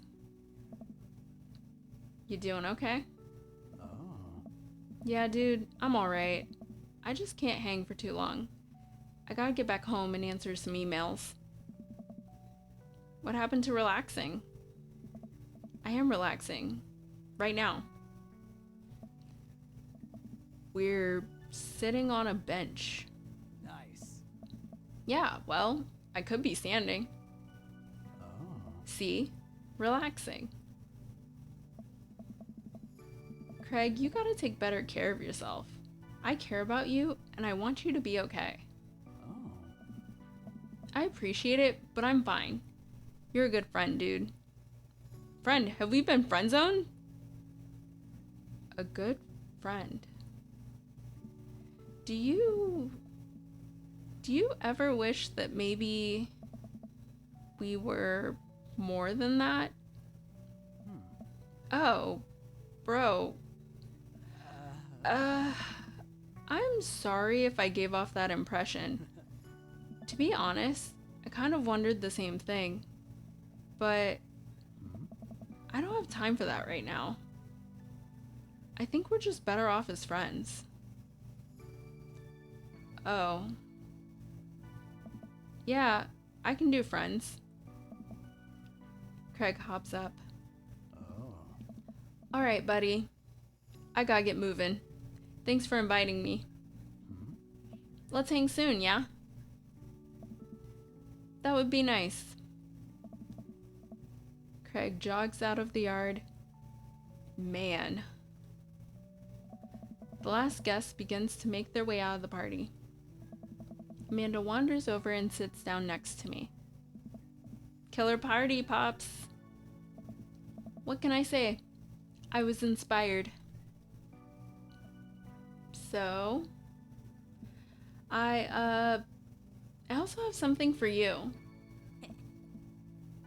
For me? Why? Not to be completely genuine about my feelings for once or anything, but growing up wasn't easy. But it could have been a lot harder if it wasn't for you. Dad, you've been there for me through everything. There's been times in my life where you were my only friend. I was really scared of going to college and being so far away from you. But I realized that everything you've done for me has been to prepare me for this. And I'm ready. I wouldn't be who I am today without you. Don't cry. Don't cry. I swear to God, John, if you cry again, you're the best, Dad. I love you. And I'm crying. Anyway, that was enough emotional vulnerability for one day. Present time. Amanda hands me a tiny wrapped package.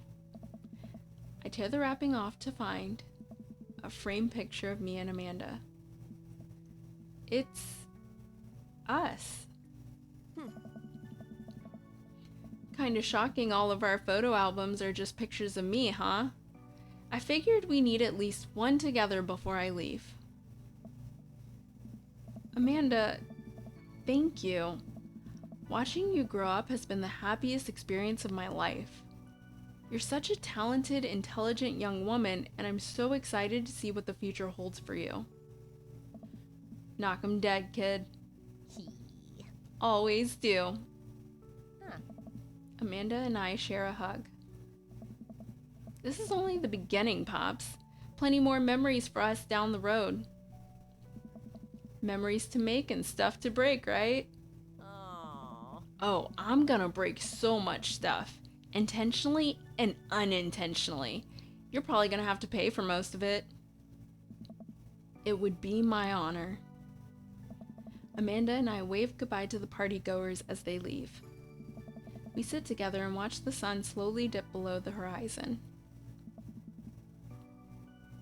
I'm glad you made some friends. Yeah. I know that it's maybe not what you were looking for, but these people care about you. I love you, Dad. We'll always have each other. You're right.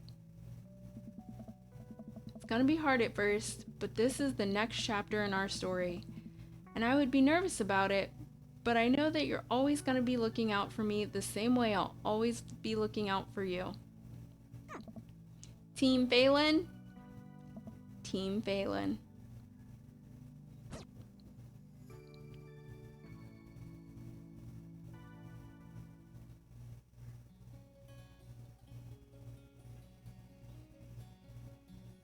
So I guess that is the end of Craig's route.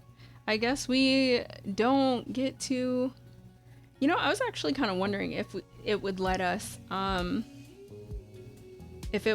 like romance Craig, because like the first date with him, excuse me, is him being super busy and barely like having time for us. So I was kind of wondering if it would even really let us like have him as an option. But then it looked like it was going to. I was like, here it goes. And then it didn't. So so that was kind of disappointing, but I mean, I guess it's a little more realistic that you can't just be with all of them.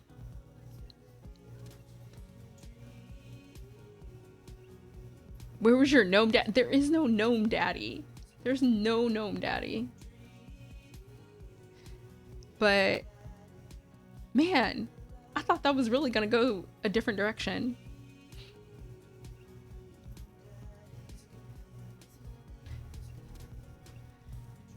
The reason I am laying this play is because at the end, at least there was in the last route we did, there is the picture that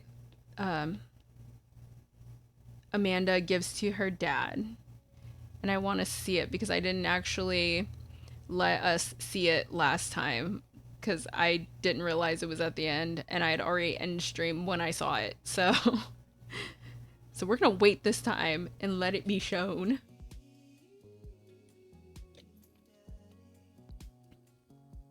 Yeah, there is more. There are other...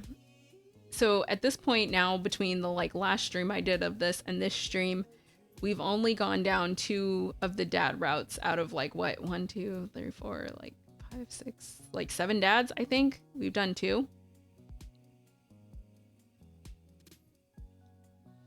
And before the end of Pride, I kind of wanted to try to get through all of them.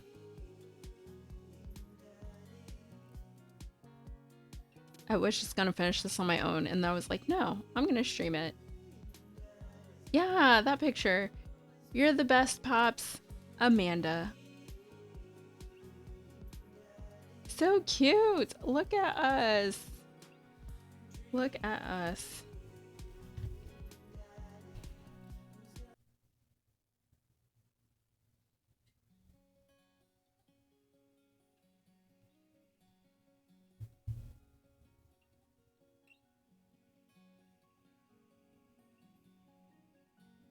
There is no gnome dad. Who is gnome dad?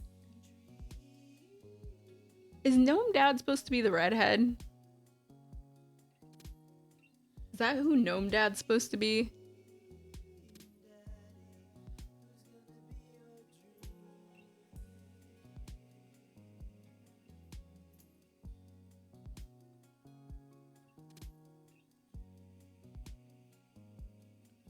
The guy in the green box. Yeah, okay, so the redhead guy. The one that we're always super competitive with.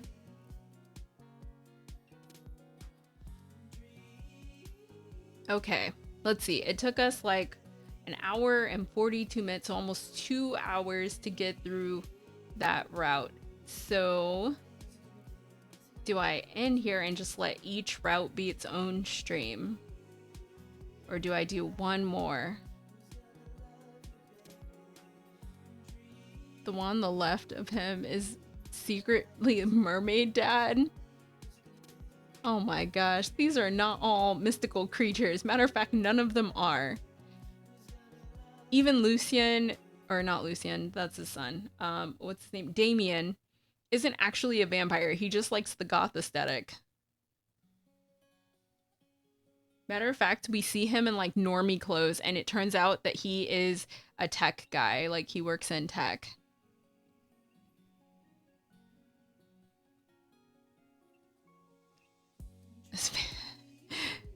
Like he ends up being like a super normal guy that just happens to like Victorian things. No, but that dad in particular has my whole ass heart.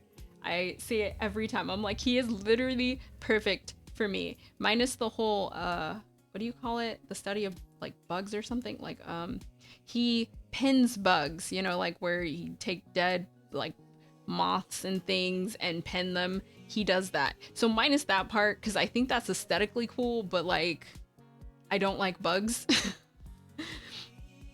But the rest of it, ugh. Like a nerdy vamp dad. Exactly, exactly.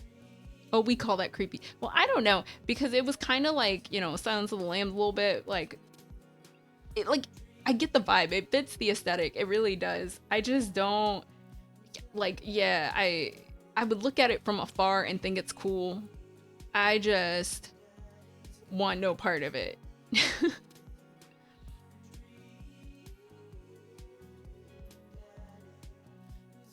Dang, I wish some of these routes were quicker.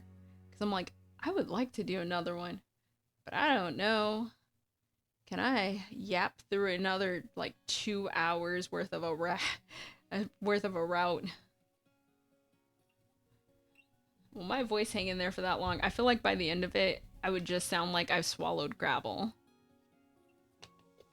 And that's with chugging water. I sound like a chain smoker.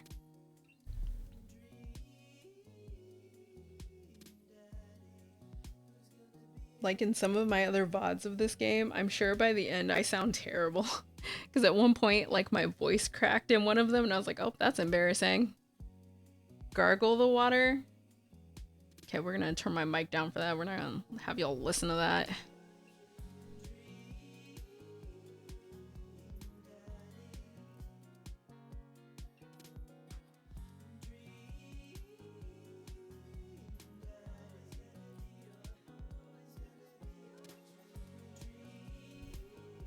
Actually, maybe I should have had y'all listen to it. It would have been like ASMR. But been like listening to the sounds of me gargle water. All right, we're gonna continue and then find the save slot that is the beginning of a oh no. Wait, what? Where is it?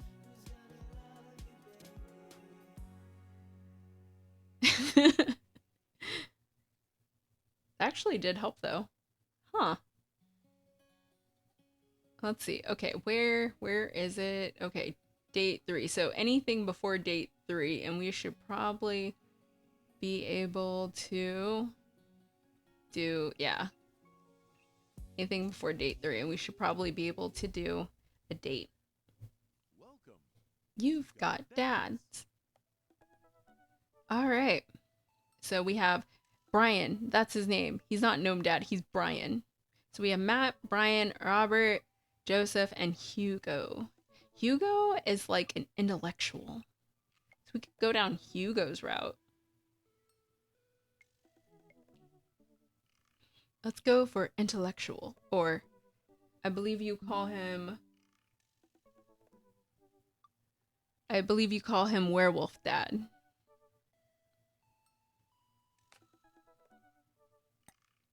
Oh, what did I do? Oh, there we go.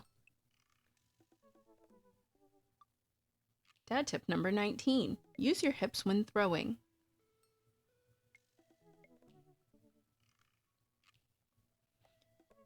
So because I've been doing these streams where it's like, yep, lots of talking, and I'm like, oh my gosh, I don't talk this much in real life, which is crazy because I talk a lot. I got on my desk are sitting these like, they almost look like cough drops. They're made by Ricola, but they're called throat balm.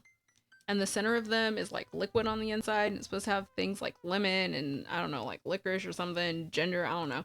Stuff that's supposed to like help soothe your throat. I eat those things And I still sound like a chain smoker. I think I should take Hugo up on his offer to hang out. I had a lot of fun with him at the aquarium. Oh, that's right. Okay, so we've been through our first date with him, which was at the aquarium. I type out a message to him on Dad Book. Hey, still want a cheese board? Hugo responds within a few minutes. Whoa, he's long-winded. Colin is still being a humongous shithead. He won't stop sending the same picture of Jackie Chan in a mesh shirt to the printer, and it's a nice picture, but it's wasting all my paper. Whoops, sorry. Meant that for another teacher. But seriously, he's insufferable. There's pictures of Jackie Chan everywhere. I type back.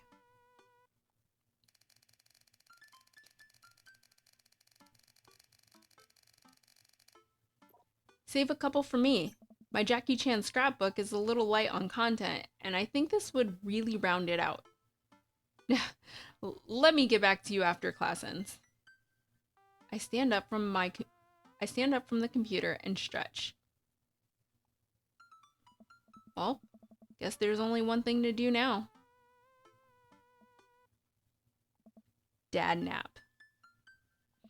I hop on the couch and turn on some antique Road Warrior for background noise. I got this ornate cabinet from a yard sale for $5 in 1982. To be told that it once belonged to a Confederate general is a huge surprise. This will feed my tribe for weeks. I really like the way the appraiser's voice echoes through the mouthpiece of his leather armor bondage gear. Maybe this is that ASMR thing Amanda keeps telling me about. I drift off to sleep. I'm jolted awake by a Dad Book message from Hugo. Hey, sorry about that. Colin's in the principal's office now. He says he knows Jackie Chan personally and that Jackie won't be happy to hear that. Oh my god, this man's son. I forgot about this man's son. He's a mess.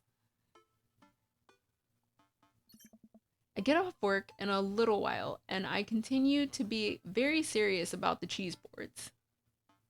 I fumble out a reply. Yeah, so am I. Hugo and I work out the details, and I'm all set to meet him in a few hours. Amanda walks in the door just as I'm about to leave. What's up, Buttercup? Just getting home from school.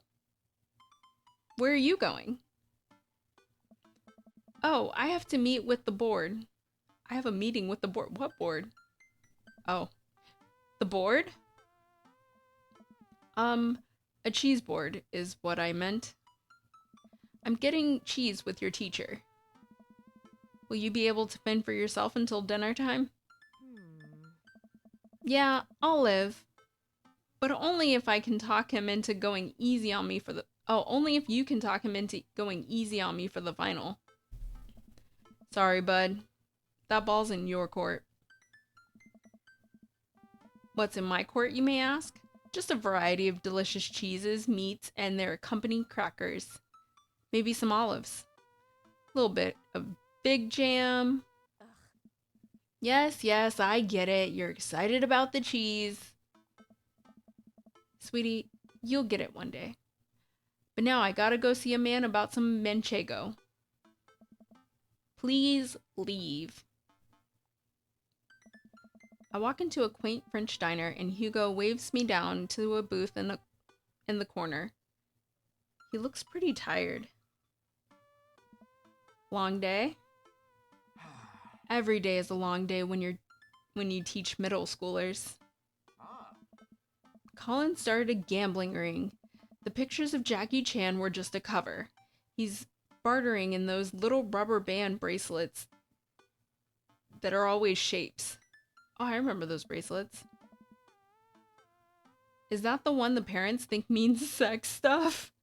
No, those are different bracelets. Oh, they are those? Not my school. Those ones, yeah. But the reports are just the sensationalist news media capitalizing on the fears of suburban parents, as usual. I don't know. At least, I hope. Yikes.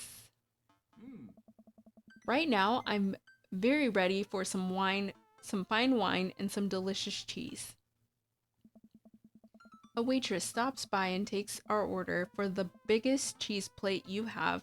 For the love of God, just please put the cheese in my mouth, and recommends us some wine. Do you want a scorecard for trivia? There's trivia? Yep, we're starting in a few minutes. Pretty much everyone here is playing. Oh. We'd love to play, right, John? Yeah, sure. The waitress hands us a scorecard and few pencils before leaving. I might not be much help here. I'm not very good at being smart, I guess. Come on now, I doubt it'll be too hard. John! I turn to see Matt and Brian here with their daughters, looking like they're ready for trivia. They come up to our table to greet us. Hey guys, you're all out here for our old question and answers game? Yep, we come here every week, but Brian and Daisy carry the team. Carmencita and I are just here for the cheese. Provolone 2, lost in New York and have been reigning reigning champions for the last month. Man, Brian's great at trivia too. That raises the stakes. Great name though. Solid team name. That's Carmencita's claim to fame. It hurts me how good I am at puns. Like father, like daughter. You guys gonna try to give us a run for our money? We'll see what we can do. We're just here for the cheese too. We'll see what we can do not to hurt your feelings too badly. Oh no, let's not get too competitive. I will destroy you. Yeah, let's not get too competitive. We're just here for the cheese. Listen, trivia is great, but we all know the real trivia championships are the cheeses we ate along the way. I don't know if that's how the phrase works, but I understand and I appreciate the sentiment. Oh. We'll have to think up a good team name, but I think this will be fun. Good luck. Brian, Matt, and their daughters head back over to their table. Well, I guess we need a good name. Oh. Got any ideas? Easy. Breezy. Beautiful. Oh no. Havarti like it's 1999. Real monsters. Craigslist Swiss connections. These are all bad. These are all bad. Alright, chat, what are we going with? Easy breezy, beautiful. Havarti like it's 1999. Real monsters. Craigslist Swiss connections.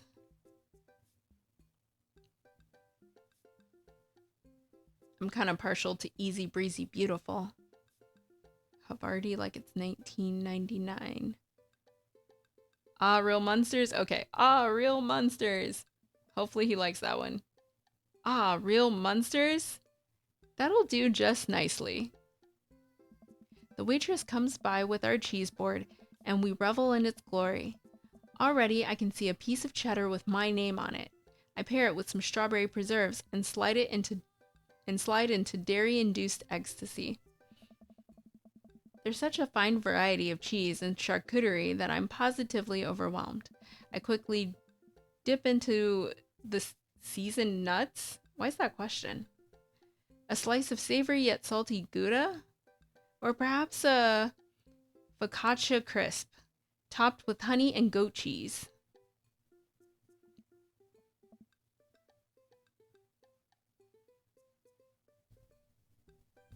That was a good show.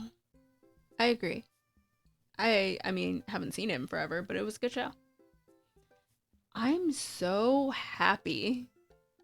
Hugo raises his glass at me. Oh. Cheers to cheese. Hey, hey. A middle-aged man in a backwards baseball cap, sunglasses, and cargo shorts jogs out of the back with the frenzied energy of a radio DJ. Everybody ready for some trivia? The restaurant cheers. Oh man, looks like everyone's really into this. That's what I like to hear. For those of you who don't know me, I'm Quizmaster Quinn. My actual name's Richard. I just like alliteration. More cheers. I see some of you brought your children here tonight. That's cool.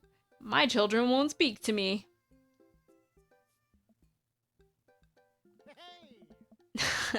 Just joking around. Classic Quizmaster Quinn humor. It's actually my wife that won't speak to me. She doesn't want kids. Let's get into some questions. The first category is literature. Excellent. You know who loved literature? My dead father. I looked up to him so much. What? More jokes. Classic Quizmaster quips. Just trying to keep it light. That's how you keep it light. Just like I thought my wife was light, the light of my life. Oh man, you are a very sad man. Hugo, you got this literature stuff, right? Ah. Does Franz Kafka have an irrational fear of one day waking up as a large, grotesque insect-like creature? Yes. This is the content that encompasses the realms of Gondor, Rohan, Mordor, and Lothlorien. Other notable sites include Isengard, the Mirkwood, and Rivendell. What is the Elvish name for this continent? Oh crap, I have to actually answer. Oh no. I don't even remember what I read. I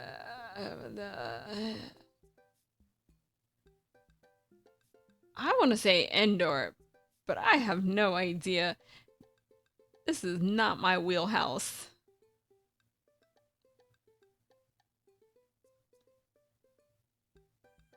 Griffin Puff. I know, right? I'm like Endor, Hoth, Arenal, Lemuria. I'm like, I don't, what? Okay, yeah, this is probably wrong. Who was the writer that created Tarzan and John Carter of Mars? What in the hell? William A. Alcott, Edgar Rice Burroughs, Nathaniel Hawthorne, E. Doc Smith.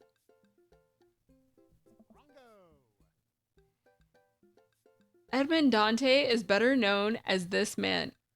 Who is Edmond Dante? I apparently do not read enough classical literature. Frankenstein's Monster, The Count of Monte Cristo, H.G. Wells, or Dante Alighieri. I don't even remember what question I just read. Okay, we might be failing this date. This might be GG. Like, I don't know. Oh my gosh.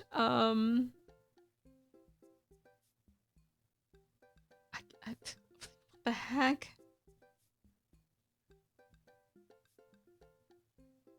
How am I supposed to know this?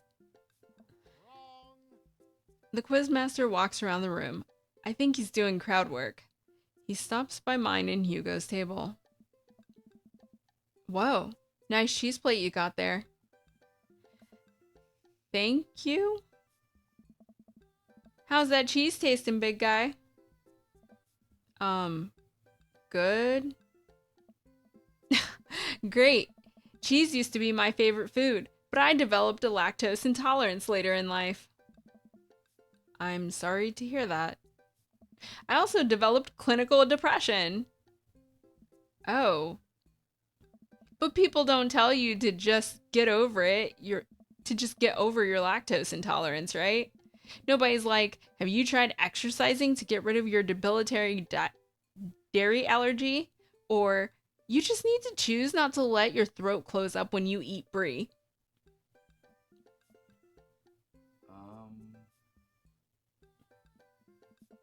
Anything? Does that scan? I'm trying to workshop my routine here. Quizmaster Quinn wanders off to another table. Who wants to start the next round? Oh no, there's gonna be more of this. More cheers from the audience. The next round is cinema. Oh man, I love movies. Sometimes I'll retreat into them for days on end because obsessing over a fictional universe is easier than engaging with my real emotions and problems. Frodo Baggins, am I right? Is he okay? I think it's just his character? I hope. How's your cinema? Hey. Spotty. I don't know a lot about movies, but if there's any questions about bad horror movies, I can be of service. That's an interesting one. It's a bit of a guilty pleasure. In Return of the Jedi, what does Luke ask Leia if she remembers? Oh my gosh. I don't remember Star Wars. You know how long since it's been since I've seen any Star Wars movie? And matter of fact, I had never seen them until like, I don't even know how old I was. Probably at least 20. And then someone made me binge watch them all. So I don't remember a darn thing from most of those movies, let alone like actual line quotes. Alright, chat, I'm phoning a friend. If there are any Star Wars fans out there, what does Luke ask Leia if she remembers? It's like who wants to be a millionaire? We can't let this date go badly. We gotta answer some questions right, because I'm pretty sure I answered all the last ones wrong. Their father, their promise, the Jedi Order, or their mother. I don't know. Did they like make a promise to each other? That sounds like something you would ask if someone remembered. The Jedi Order? What's the context of this? When does this conversation occur? Do they even I mean, obviously they have a mother, but like, is their mother even a part of the story? I don't know.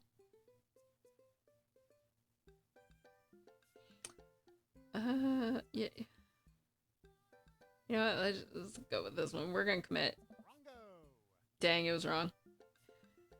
What entertainer makes a fourth wall breaking appearance in the film Gremlins 2? Oh no, I've never seen Gremlins. Who's even in Gremlins? Okay, not Hulk Hogan, Emilio Estevez, Boy George. Boy George is a singer, not an actor, right? He's never been in movies, correct? Question mark. So Charlie Sheen, by process of elimination. Oh my god, we finally got one. Which of these 80s horror movies... Wait, what? Which of these 80s horror movies does not feature...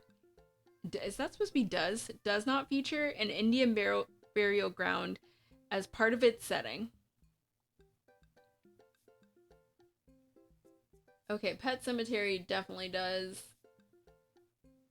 The Shining doesn't, right? Because it's at that, like, hotel or resort, whatever that is. Poltergeist has a house within the woods. It would definitely have woods. So I'm gonna guess The Shining. And we're wrong. Okay. Seems like we're doing pretty well, but we're neck and neck with Brian and Matt's team. Those guys are pros. I look over to their table and give them a friendly but competitive nod. I lock eyes with Brian. He gets a much sterner nod. And the next category is wrestling. Oh no. Okay, we're totally boned. Yes, we are. I'm glad you know. Hugo grabs my arm. Oh. Wait, I got this. Huh? Man, you know who I would want to wrestle with? Literally anyone. I crave human interaction. Please put me in a chokehold. Quizmaster Quinn, I'm gonna need you to calm down. Please. It's been so long since I've been held. I can only process my emotions by making jokes out of them. Let's start the quiz. Remember that this is the lightning round. The first people to answer get the points. I look over to Hugo. He's focused. He's in it to win it. Question 1. This was the original name of Stone Cold Steve Austin and his debut for the WWE. Hey. Hugo's hand shoots up. Yes, the enthusiastic one over there. Steve Austin debuted as the Ringmaster. Ah. That is correct. Points to Real Monsters. Oh. Next question. This city was the location of the first ever WrestleMania. Oh. Hugo's hand shoots up again. Yes, the one who looks like he has known the answer for his entire life. Ah. The first WrestleMania was held in New York. New York at Madison Square Garden in 1985. Correct. Another correct answer for Real Monsters. Hugo is destroying these questions. He's so passionate about this. I've never seen him act like this before. It's honestly kind of hot. Oh, a tough one. This title match went down in history as the shortest match at WrestleMania to date. Hugo jumps up, more excited than I've ever seen him. Oh. Chavo versus Kane. Oh, sorry, Bucko, but that's incorrect. The answer is actually Daniel Bryan versus Sheamus at WrestleMania 28. I'm not angry. I'm just disappointed. No, that is absolutely wrong. The real record is Chavo Guerrero versus Kane WrestleMania 24, March 30th, 2008. Kane took down Chavo with one chokeslam and pinned him for 3 count. I will not stand for this travesty. Hey man, I'm just reading from the card here. I don't actually write these. Well, you're still wrong. What are you, my ex-wife? The crowd erupts in laughter. Hugo blushes. He retreats back into his chair. Oh. Fine. Wow, Hugo seemed really fired up about that one. Where'd he get this encyclopedic knowledge of wrestling? How do you know so much about wrestling? Oh, I just pick stuff up. That sounds suspect, but it seems like he doesn't want to talk about it. I turn my attention back to the quizmaster. Oh. All right. Looks like we're down to the final category. And it's a close one between Provolone 2, Lost in New York. Brian and Matt, high five. And Real Monsters. Hugo and I high five. We look over to Brian and Matt, Carmencita, and Daisy, all playfully give us a thumbs down and stick their tongues out. I eat a big chunk of cheddar without breaking eye contact to show them just how serious I am. The final category is cool animals. Animals, huh? I never could take care of another living thing. Hell, I can barely take care of myself. I'm falling apart. Anyways, here's the questions. The Canary Islands were named after what kind of animal? Birds? What do you mean that's wrong? That's not wrong. I don't know. What is the last animal that appears in the dictionary? Do you know how long it's been since I've looked at a dictionary? But we're gonna go with the one that's actually like the end in this list alphabetically. So, and hope that that's a real word. Or a real animal. What animal has the thickest concentration of fur in nature?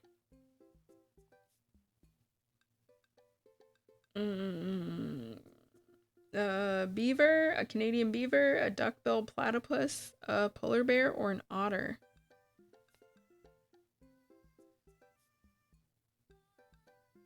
I do not know enough about animals to answer this question. A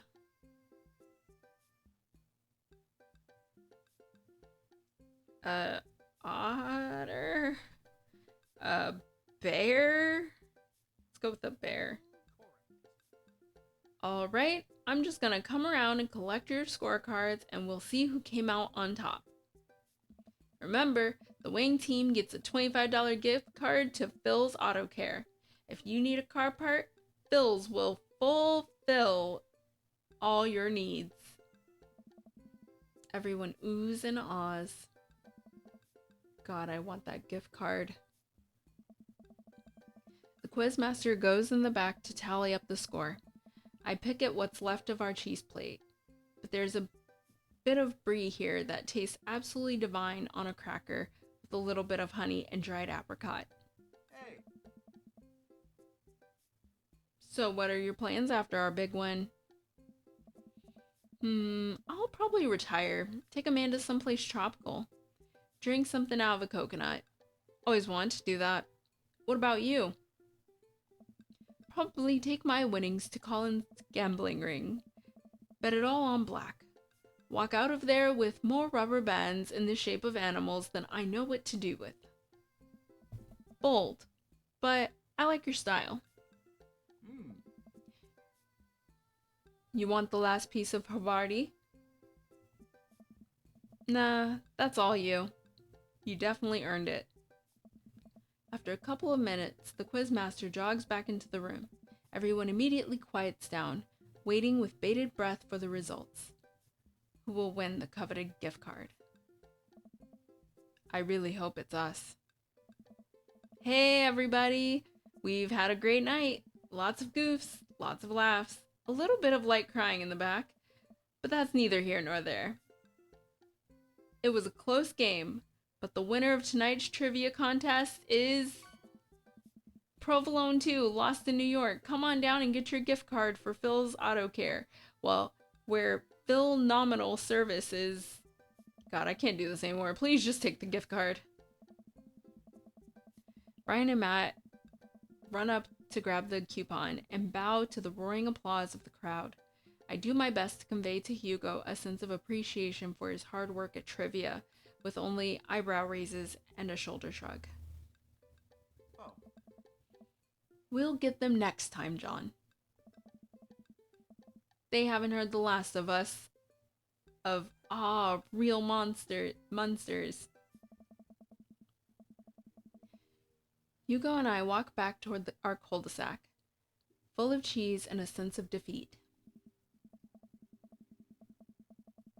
Brian's good, but I saw some tactical weakness there which I think we can exploit for the next trivia night.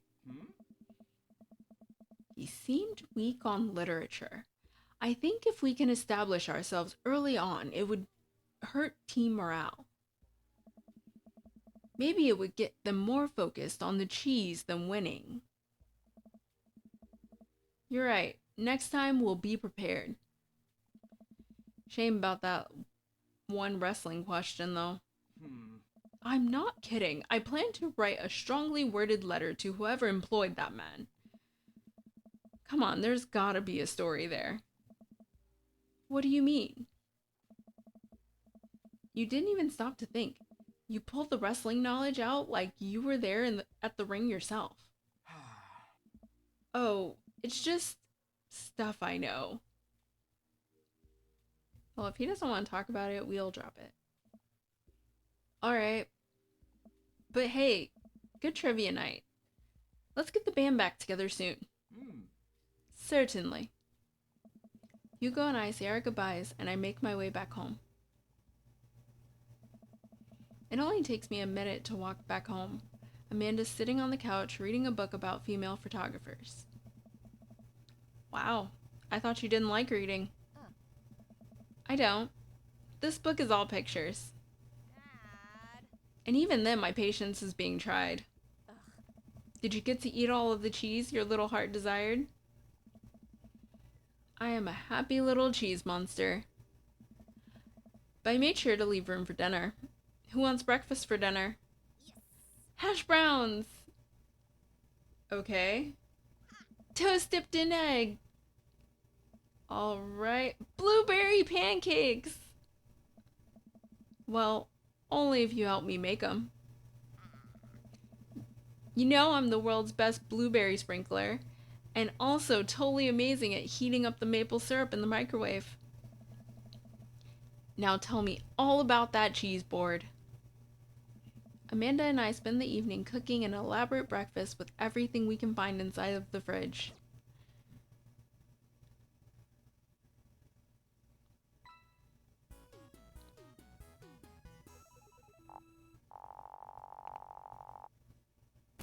You're gonna have to work harder than that.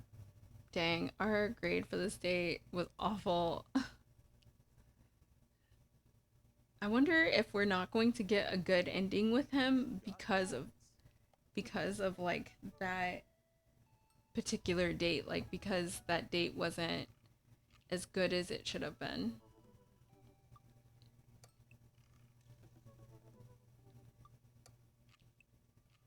I guess we'll find out.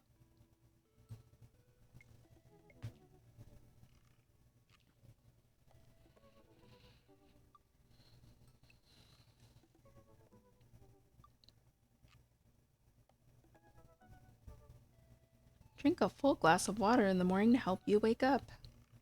Actually does help. I mean, I haven't drank a full glass, but like when I drink a lot of water in the morning, it does help.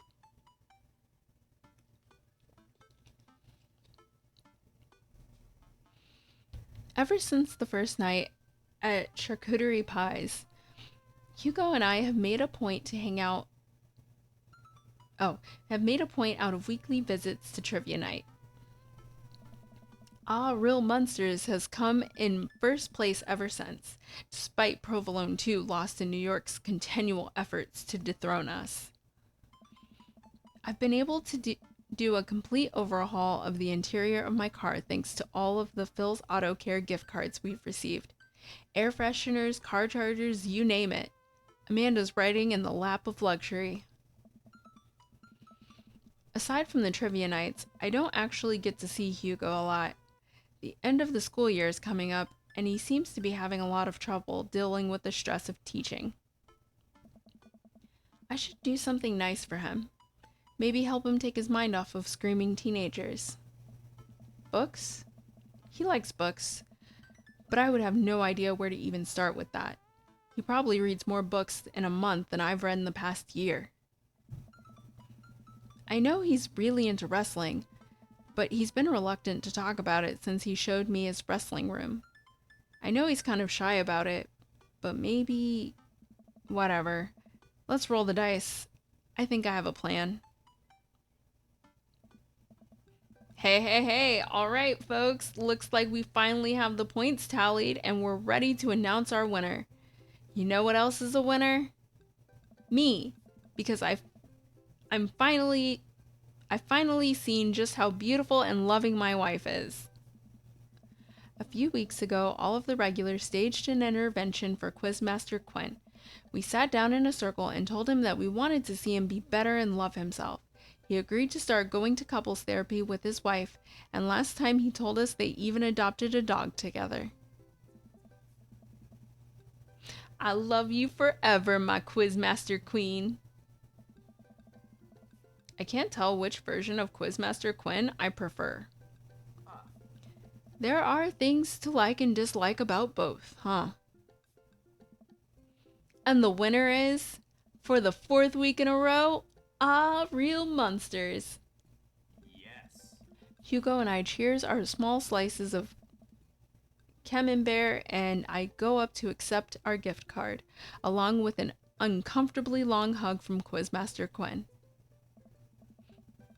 May Real Monsters' reign be as long and wonderful as my marriage to my beautiful wife. Oh. We make our celebratory round of high fives to the rest of the teams and sit down to finish our cheese boards, savoring every last bit of burrata and pesto and slices of tomato. Hey, I got a surprise for you. Oh. For me? Yes. And for once, it isn't more cheese. Hmm. Well, if you think you can somehow top that, be my guest. I pull out a book that I've been carefully hiding in one of my pockets and slide it over to Hugo. Hmm. Oh. Hugo picks up the book and reads the title aloud. Harry Butt's Crapper Keeper? I wanted to get you a book, but I figured you probably already owned every classical piece of literature. So, I thought this would be fun. For when you're pooping. Oh. Hugo laughs. You should flip through it. Hugo looks up at me and raises an eyebrow. After flipping through a couple of pages, he finally comes across the small gift I strategically hid inside. Oh. You're kidding me! Hugo looks around, worried that he made a scene. He leans in. Hmm. You're kidding me. Hugo pulls out the wrestling tickets I hid inside of the Crapper Keeper. This is the World Federation of Wrestling's Power Slam series. You've been working so hard lately, I thought you'd like them. Like them? Hey. I love this. Thank you. But wait, there's two? Yeah, I figured we could go together. Huh? You'd go with me? Heck yeah. I need you to explain the finer points of wrestling to me, though. Hugo gets up, walks around the table, and effortlessly picks me up in a big bear hug. Has he been this strong the whole time? Hey. Thank you. I let out a little squeak to sort of say, you're welcome. It's the night of the Power Slam. Hugo shows up at my doorstep in a loud, oversized wrestling tee. Oh my gosh, we have never seen him look like this. He's a little blushy and extremely cute. We drive about an hour to the other city for the big event. Hugo spends the entire ride teaching me the basics of wrestling and the terminology I need to know. So, it's fake, right? Well, yes and no. While wrestling and the act of hurting another wrestler is fake, the work requires remarkable athleticism and oftentimes results in actual injury. Those people are getting hurt, sure, but not in the ways we're led to believe. Historically, wrestling as we know it today was created by carnival workers to fix gambling, and people who actually believed it to be real and would bet on the matches were called marks.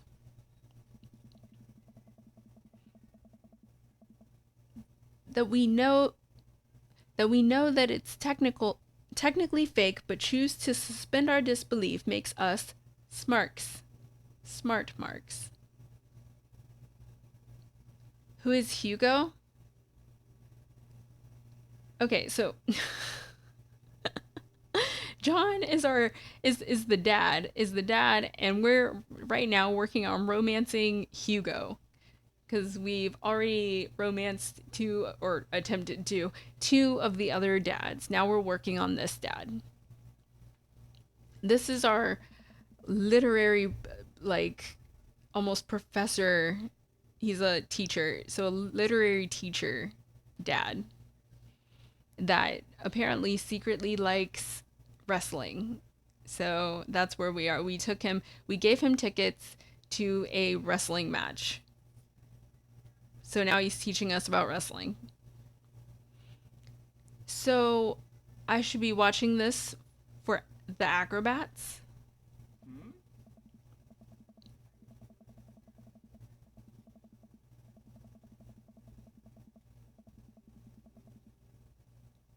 What do you mean I'm too nice? What do you mean? And the tension and the drama and even the storylines. I think that anything or anyone can tell a good story. You just have to look for the story. Even something like what we're about to experience will tell a phenomenal, sometimes understated story despite a ridiculous premise. Wow. Oh. What? I just really wouldn't have pegged you for a huge wrestling fan. I don't know. I'm just gonna hand him tickets like that. Well, okay, we gave him tickets so that we could go with him. See, like, here's this activity you really like, and here's something like really big for that activity that you can experience. But of course, there are two tickets there, so you need someone to experience it with you, right? Like, he just essentially set up his own date. Nobody does. I get it. I'm the button down teacher type. I like poetry and art history. I write dissertations on heavy tomes by Russian authors for fun. But I like wrestling. It's a big part of who I am, but because it's considered kind of lowbrow, I feel I cannot share it with anybody because they'll just make fun of me. Till now. Hugo smiles to himself. Hmm. Till now. Oh. Yeah, exactly. It's like, oh, I have two tickets, but I'm included. So really, here's one for you, one for me. Hugo and I enter the stadium and are directed to the upper level. After grabbing some snacks, we make our way up the set of stairs. The further up we go, the more my heart sinks. I had thought we had gotten good seats, but by this point, the ring looks like a postage stamp. We finally settle into our spots and wait for the match to start. Sorry, I thought I got us tickets on a lower level. I look over to Hugo, who apparently didn't even hear me. He's vibrating with excitement. Oh. This is so cool. Okay, we already, yeah, like, I do have a crush on Vampire Dad, but we already did his route. So we've done his route, and then we did the athletic dad, the one that's always running around, the college friend. We did his route. So now we're working on Hugo's route. I plan on getting through at some point all of the dads. Yeah, we're committed.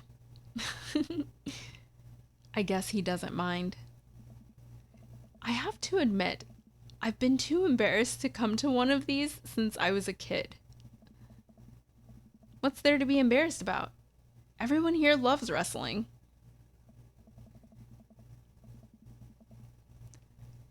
Plus, who are we even gonna see that we know? We're like an hour out of Maple Bay. Oh. I guess you're right.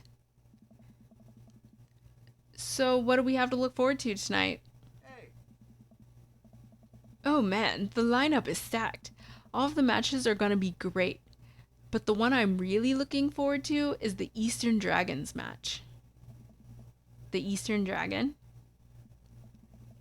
Yeah, he used to wrestle as Pablo Escobar, but I guess he eventually had to change it. Um. Wrestling names are weird. It's actually an Iranian guy from Utah. From Utah. Also, Amanda's not on the street. She's at home. She's fine. She's fine. She's like a senior in high school. She's fine. Oh, so what's your shirt from? Oh, that's what your shirt's from. Yep, I've been following this guy since his debut in an indie wrestling league, and it's been amazing to see him rise through the ranks and into the professionals. Yeah, I don't know who came up with Pablo Escobar. This game's just full of dad puns. Who's he up against? The corporate shill. Technique wise, I don't think he's that good of a wrestler, and I don't think the fans like him. Certainly an interesting character, though. Oh. The stadium lights dim, and the crowd starts screaming. Butt rock blasts through the sound system, and some pyrotechnics set off around the ring. Ladies and gentlemen of the sold out crowd in Mill Creek, Massachusetts, who's ready to power slam? Hugo and I scream. We watch two wrestlers, the South Dandy and Johnny Snowman, walk out to even more butt rock. The Southern Dandy mixes and drinks a mint julep in the ring before the match. The crowd eats it up. Hmm? The Southern Dandies from Maine. Oh, snap, we're gonna turn down because I feel like that is a copyright song. So we're gonna turn that out. Is Johnny Snowman not from the North Pole? He's from Georgia, actually. After a long match, Johnny Snowman, who's dressed up like a muscular elf, does what Hugo calls a German suplex on the Southern Dandy. I don't know what's happening, but this is amazing.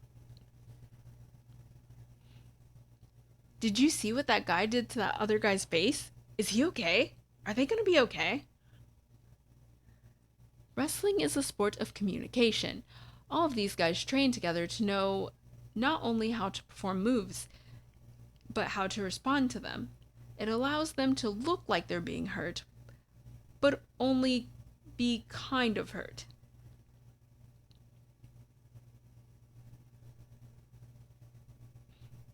Yeah, I'm trying to hit on Hugo as John. Yeah. The crowd cheers as Johnny Snowman pins the Southern Dandy and is announced as the winner. The next match features a wrestler named Generation Y2K, who comes out looking like a hipster barista. He takes selfies with fans on the way up to the ring and pauses after everyone to post them onto Instagram. Oh, now I get it. OMG. Didn't you get it from my first title, stream title? Oh, no. Yeah, we're not actually Amanda. We're playing as her dad. That's why my first stream title was Let's Help Dad Find a Daddy.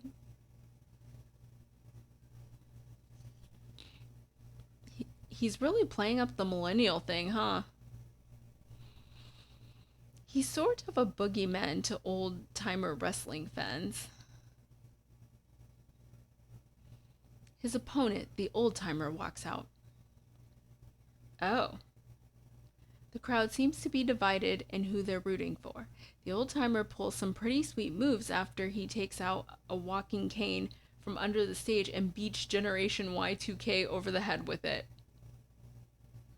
Oh my gosh, what is this match?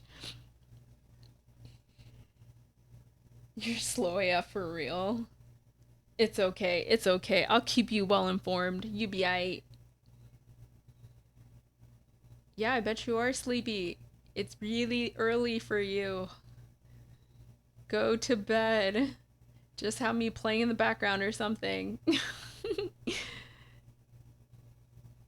You take care as well. Thank you for hanging out with me. Have a good sleep. Up against the ropes, Generation Y2K blinds the old timer with the flash of his camera phone and is able to pin him to win the match. He takes a celebratory selfie with his unconscious opponent. During a break, Hugo and I leave to get refills from the concession stand. We wind our way through clusters of wrestling fans to get in line. So, what do you think so far? It's actually really cool. I'm glad I came here with you. The wrestling is cool, but I really like seeing you so enthusiastic. It's... Don't say hot. Don't say hot. Cool. You know, I'm kind of surprised. I was sort of expecting the crowd to just be a bunch of aggressive, sweaty older guys, but it's so diverse. I've even seen a bunch of families with their kids. Everyone looking so happy to be here. Oh, yeah, that's how I got into wrestling. When I was a kid, my dad used to take me and my brothers to matches all the time. There's one gaggle of kids loitering in a corner that are exceptionally loud, even over the din of the stadium. Looking closer, I can't help but feel like these kids seem familiar. Oh God, I know these kids. They're Hugo's students. So don't turn around when I tell you this, but some of your students are here. Hugo immediately tenses up. Oh my God, I can't let them see me here. They'll never listen to me ever again. I position myself between the kids and Hugo, hoping that I can act as a human shield. I glance over at the group of children again, and I recognize that Colin kid. He kicks one of his friends in the shins and laughs. Man, that Colin kid is a piece of work. Colin? If he sees me here, he'll never let it go. He's a master manipulator. We have to get back to the relative safety of our seats. What's the plan? This is a sneaking mission. Create a diversion. Just walk back to our seats.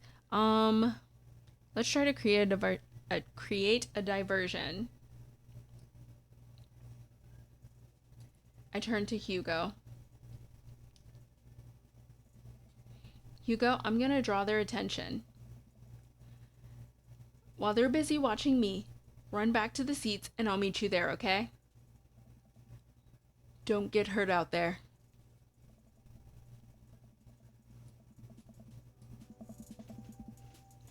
As Hugo begins to leave, I turn to the crowd of people and start stomping around and raising my arms, as if they're trying to as if I were trying to frighten off a bear. Hey everyone, look at me. I'm a big old wrestling fan who came all the way from Maple Bay to see this event. I wasn't that big of a wrestling fan to begin with, but in the time that I've known it, I've come to find it very endearing. What is this, John? I really enjoy watching those very oily boys get into fisticuffs, and I hope that you are all having a pleasant evening watching them as well. It's working. All of the people near the concession stands have stopped to look at me. I feel my social anxiety hitting peak levels. There's only a finite amount of time I can keep distracting people. Quick, think of something. Do a cartwheel, run away, just scream. Can we run away now? This is painful. He who runs away lives to create a diversion from the crowd another day. I make a dash from the scene of the crime, making sure to go the long way around the seats so that Hugo's cover isn't blown. Hugo and I sit down and breathe a huge sigh of relief. Phew, that was close. Now we can hide out for the rest of the night and enjoy ourselves in the comfort of anonymity within a large crowd. The lights dim again. Oh. This is the match we've been waiting for. The corporate shill walks out to elevator music. He's wearing a three-piece suit and sunglasses. Once he gets to the ring, he takes off his sunglasses and rips the sleeves of his suit jacket, flexing his arms. One of the people from his entourage produces a graph chart and sets it up in the center of the ring. The corporate shill grabs a microphone. I got a message from the Eastern Dragon, or for the Eastern Dragon. If you'll refer to the large graph in the center of the ring, you'll see a quarterly projection of how much I'm about to kick your ass. The whole crowd erupts. Now, if you'll direct your attention to the Jumbotron. We all look up at the PowerPoint presentation titled, Kicking the Eastern Dragon's Ass, Key Performance Indicators. The corporate shill takes a laser pointer and gives a lengthy presentation on just how and why he'll defeat the Eastern Dragon. He showcases several well-utilized clip art graphics. That was informative. The lights dim again and a pan flute music starts to play. I think it's a pan flute. I'm not exactly sure if I know what a pan flute sounds like. The Eastern Dragon walks out to cheers from the crowd. Aren't pan flutes a Central America thing? Hugo shrugs. Oh. Wrestling. The Eastern Dragon stands out of the ring and grabs the microphone. Corporate shill, it's nice to see you again. More cheers from the crowd. That was a good presentation. The clip art was a very nice touch. He points to the corporate shill menacingly. I'm looking forward to a nice and exciting match. The crowd doesn't really know what to do here. He's not the best at trash talk, but I promise he's one of the most talented wrestlers you'll ever see. The match starts, and it's just as exciting as Hugo had hyped it up to be. The Eastern Dragon performs some ridiculous aerial stunts that make me concerned for his safety. He does what Hugo calls a moonsault from the top rope into the corporate shill.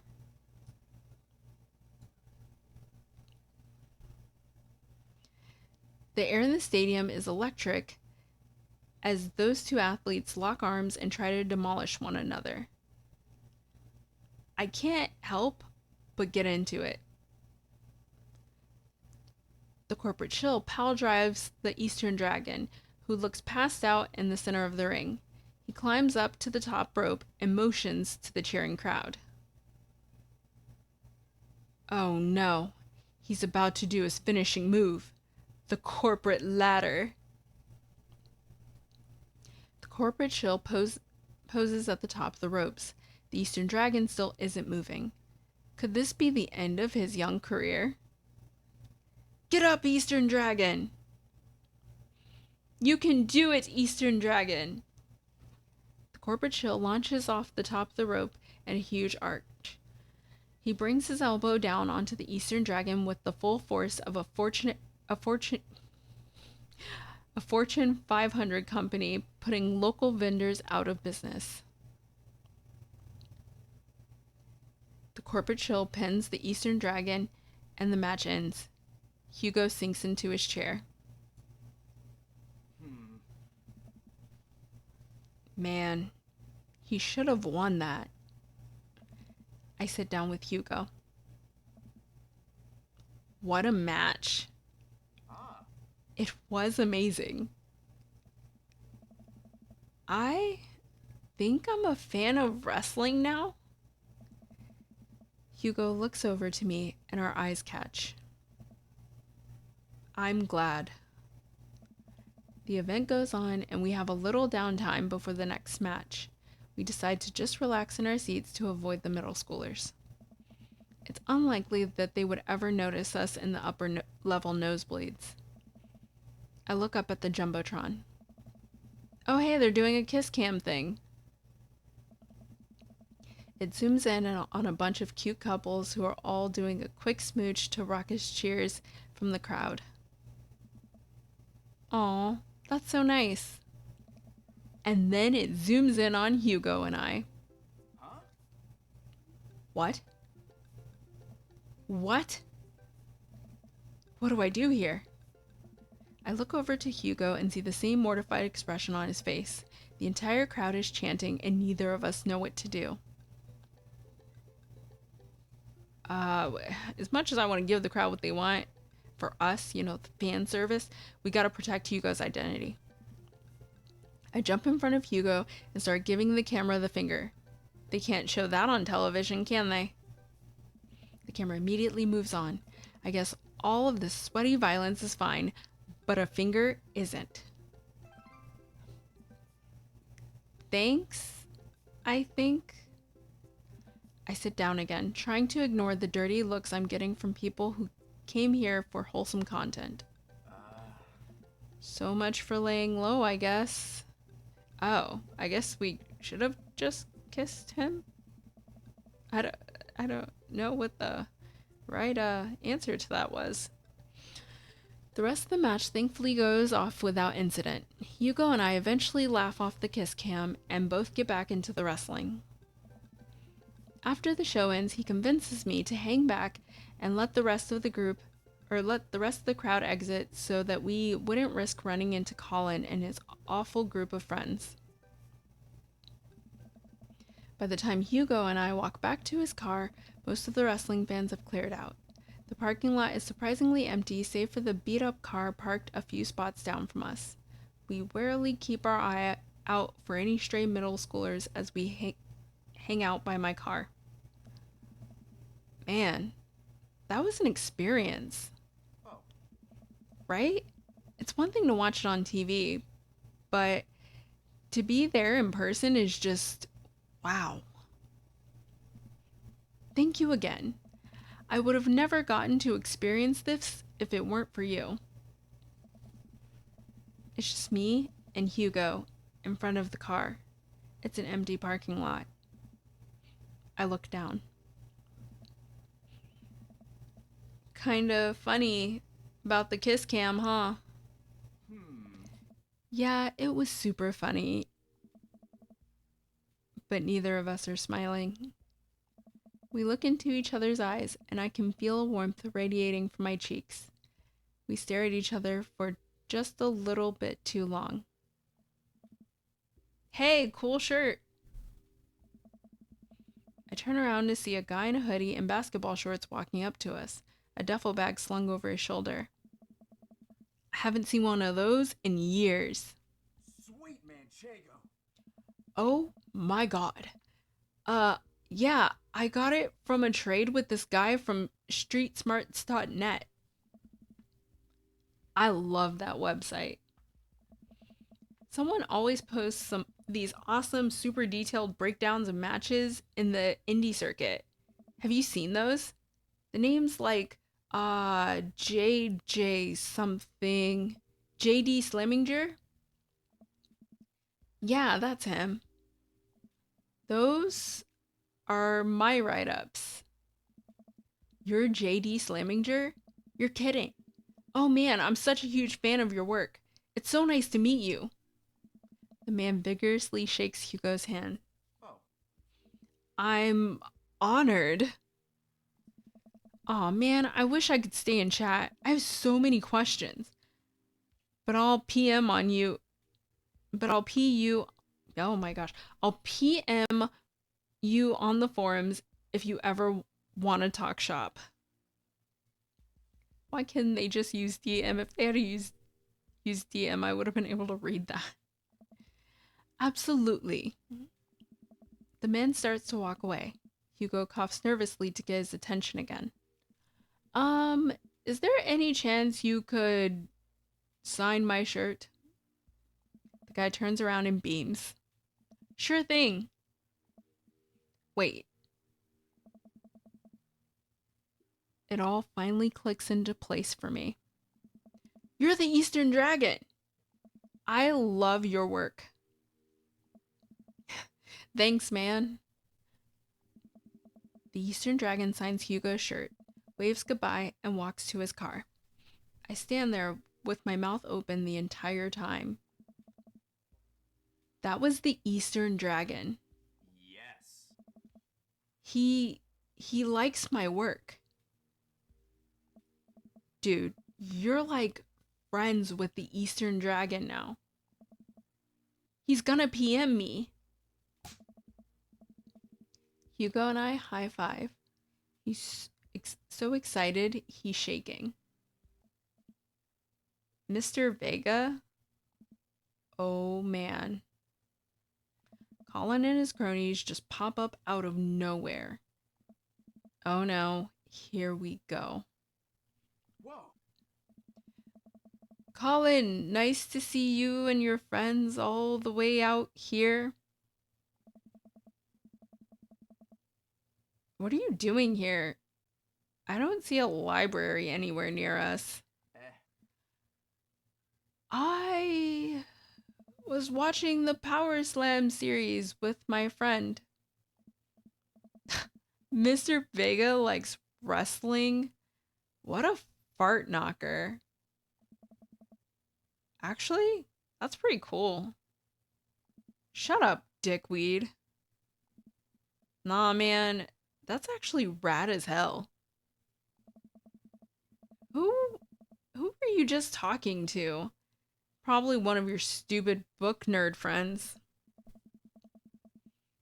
Actually, he was talking to his good buddy, the Eastern Dragon. All of Colin's friends gasp. Guys, come on, he's lying. There's no way the Eastern Dragon would hang out with these losers. Hmm? Oh yeah? How did I get this autograph then? Colin's friends lose their minds, screaming their heads off. Colin is red with anger. Ah. See you in class, bitch. You can't say that. Who's going to believe you? Hugo and I hop into the car to the tune of more children screaming. We laugh all the way home. Hugo and I descend the stairs of his home into his wrestling man cave, where we both crack a beer. We're both winding down after an exciting evening. So, if you were a wrestler, what would your persona be? Hugo answers immediately. Oh. JD Slaminger, my forum name. I gotta represent my literary roots. My costume would be a tweed coat, and my finishing move would be a catcher in the eye, where I poke my opponent's eyes out and call them a phony. Wow. Oh. I've given it a lot of thought. How about you? I would be Tom Clancy, Mario Brawl Tail. Oh my gosh, Mario Brawl Tally. Dad. Let's do Bomb Clancy. Bomb Clancy. I'd come out in a bomber jacket, aviator sunglasses, and a navy cap. My finishing move is the hunt for the Red Shocktober, where I accuse the other wrestler of being a communist and defeat them in a decades-long proxy war.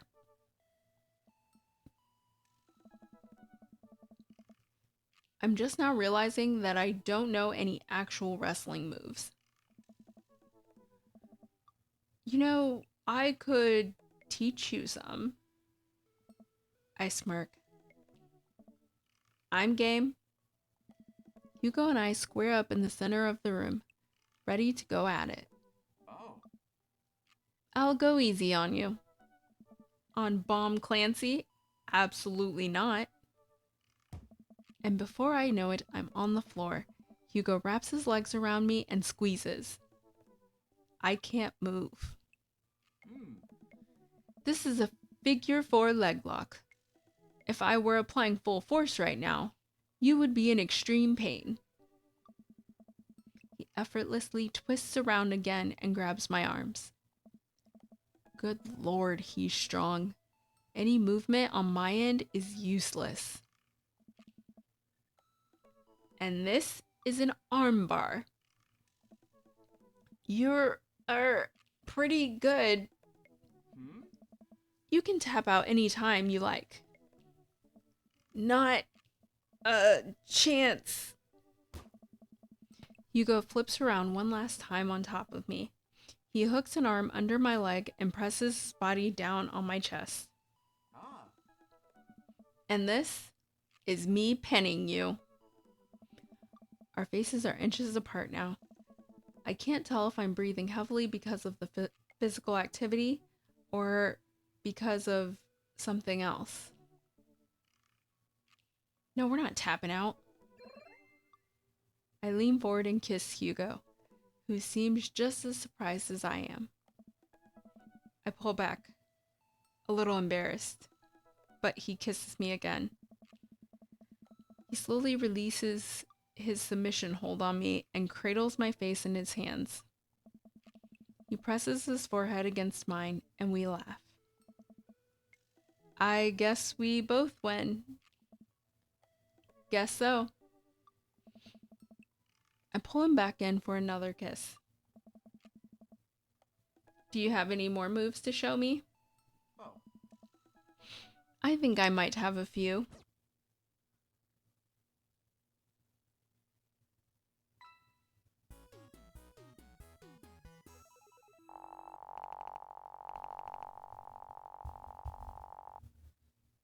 Yes, JK rolling with delight. I'm JK Rowling. Oh my gosh. Yes, S rank, another splendidly completed date.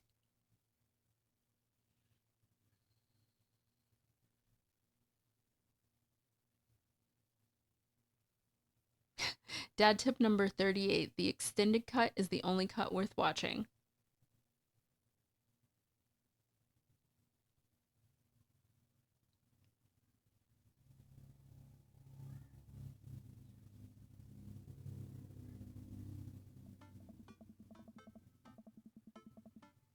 Phew. I think everything is finally set up. Amanda should be here any minute now. I think that's her car in the driveway. Okay, gotta act natural. Be cool, John. Be cool. Amanda walks through the door with a suspicious look on her face. Hey, Dad. Off to a good start. Something fishy? Rats. Let's see. We've gone through, like, you asked too many questions. Sorry, sweetie, it's feds. We'll do the first one. What? No. I had a crab cake sandwich for lunch. That's probably it. You're allergic to shellfish. Oh. Oh no, I forgot again. Dad. Oh gosh, I'm gonna be sick. What have I done? I'm kidding. You're right. I have a little surprise for you. Yeah, I can tell. You're bad at lying. Amanda dear, would you come to join me in the kitchen? Father, it would fill my heart with glee.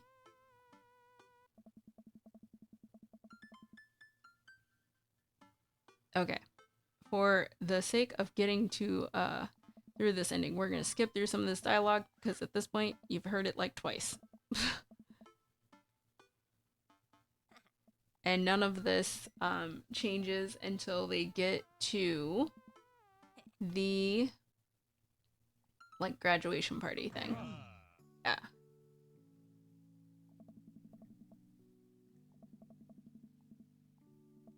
Surprise, graduation party. Everyone's here. They want to support you. Mac and cheese bar. Customizable. Down to the type of mac. Ice cream cake with the crunchies. Have fun. I'm proud of you. She runs off. Alright, now we gotta make our rounds. I'll actually read these because they will include the dads that were... Oh, and this guy. But they will include the dads whose route we're not on. So... John! Quizmaster! Hey, hey, hey! Who's ready for the crazy graduation party? You don't have to be on right now, Quinn. It's just a party. What do you mean? It's the, you know what? Keep that energy. Hold it close. You deserve it. That's the good stuff. Just like me and my loving wife deserve happiness, right? You know it. John. Brian, you made it. I wouldn't pass up on a good Mac. What do you think of the party? It's not bad. Just not bad. Yeah, it's not bad. Don't let him bait you. Don't let him bait you. Thank you for the lovely compliment.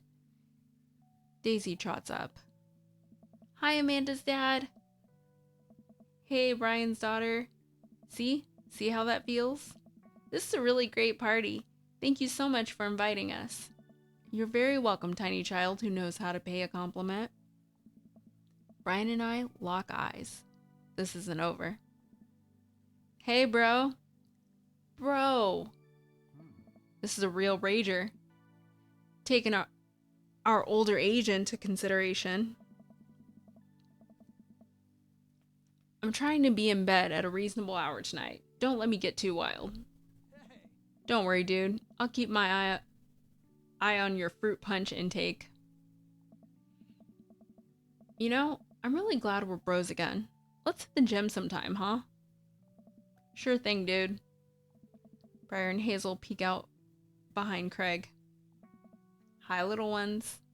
Hello. Hiya. Thank you for all the ice cream cake. Oh. Wait, girls, how much of that did you eat? Briar ate 4 pieces. Ask any witness. No, I didn't. Hazel ate 4 pieces and wants to pin it on me because we look alike. I have your face. No one will ever believe you. Oh boy. I'll let you guys figure this out. Good seeing you, Craig. Let's hang out soon, yeah? Nice. Totally. Tell Amanda congrats for us. Looks like you've settled into this neighborhood quite nicely. Yep, couldn't ask for a better cul-de-sac. Oh. Well, I'm glad. Hopefully we'll see you at more church events. Got a big schedule planned for the rest of the year. Sure thing, Joseph.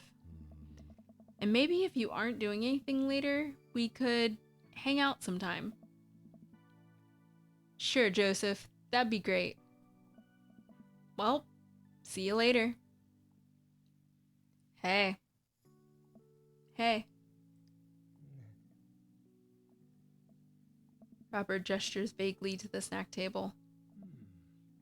Good stuff. Yep. See you later. Hey, man. Matt.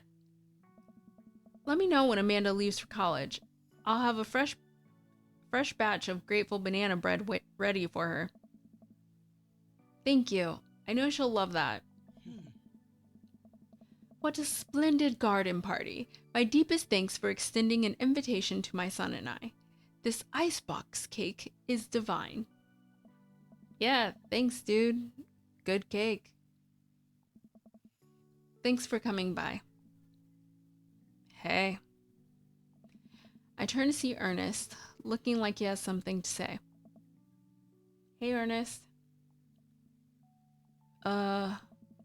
Thanks for being nice to my dad. Whoa. People are really mean to him sometimes. I mean, I guess I am too. But, he seems happy when he's around you, so, uh, that's cool. Well, geez, Ernest, I don't know what to say. You know, I think people got you pegged wrong. You've got a soft side. If you tell anyone about this, or that you saw me weeping at the theater, I'm going to set your trash can on fire. There it is. Also, you don't know me. Before I can respond, Ernest walks away, a cloud of vapor trailing behind him.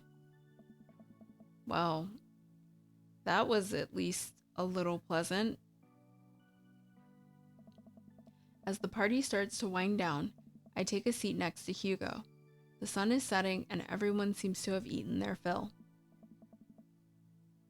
Hugo, thanks so much for dropping by. Hey. Absolutely. I'm so glad I could come. And everything was fine after the Colin incident? He actually told everyone at school that I'm into wrestling, but it backfired on him. The kids have a weird sort of respect for me now, and a few of them even asked me to be the sponsor for their wrestling club. Oh. Not the Olympic wrestling. The wrestling that I like. I actually like both, but there's an important distinction, and I think you know which one I'm talking about. See? Just goes to show there's nothing wrong with being open about what you like. And speaking of being open about what you like, I take his hand in mine. Oh. John.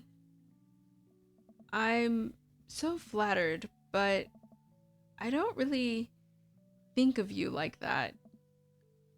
I quickly retract my hand. Got it. Sorry. Nothing to be sorry about, John. I hope that you know I value your friendship very much. And at the end of the day, I still need a wrestling buddy. And even more than that, I need a good friend, you know? You game? How did we get friend zoned? How did we get... I think it really has to do with that second date. I'm convinced now. Hugo, you know it. The last guest begins to make their way out of the party. Amanda wanders over and sits down next to me. Killer party, Pops. What can I say? I was inspired. So, I have something for you. For me? Why? Not to be completely genuine about my feelings for once or anything, but growing up wasn't easy. But it could have been a lot harder if it wasn't for you. Dad, you've been there for me through everything. There's been times in my life where you were my only friend. I was really scared of going to college and being so far away from you, but I realized that everything you've done for me has been to prepare me for this, and I'm ready. I wouldn't be who I am today without you.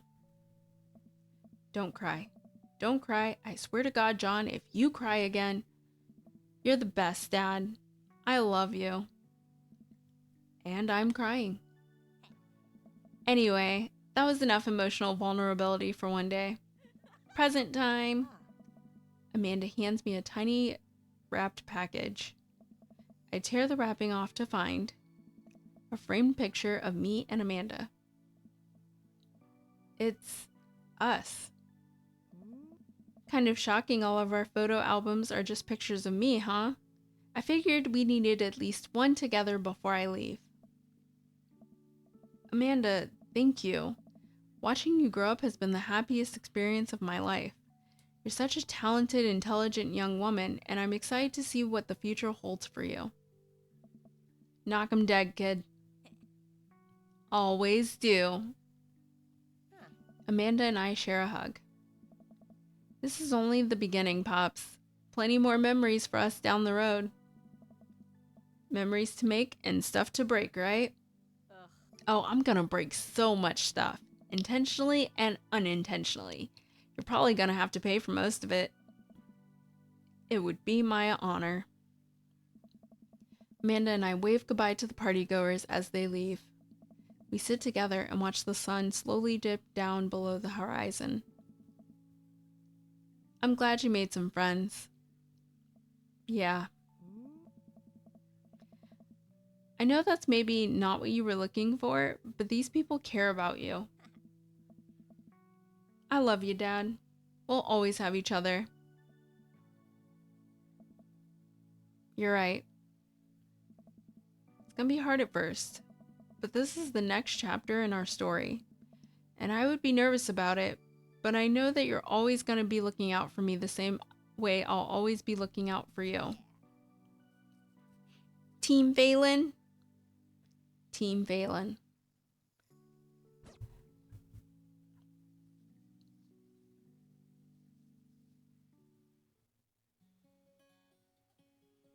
And with that, we have finished yet another route, another dad route. So I have to write down so that I remember what routes we've done so that we can, let's see, how many more do we have left? Like what? 1, 2, like 4 or 5, 5 more dad routes. So to get through them all, I'll have to, like write down and what ones we have left, and they will probably be multiple streams. I don't think I could get through the other 5 because they're each about like, I don't know, at least an hour to an hour and a half. Yeah, probably about an hour and a half. So I'll figure it out. But yeah, we are gonna do the other routes because I want to see them all.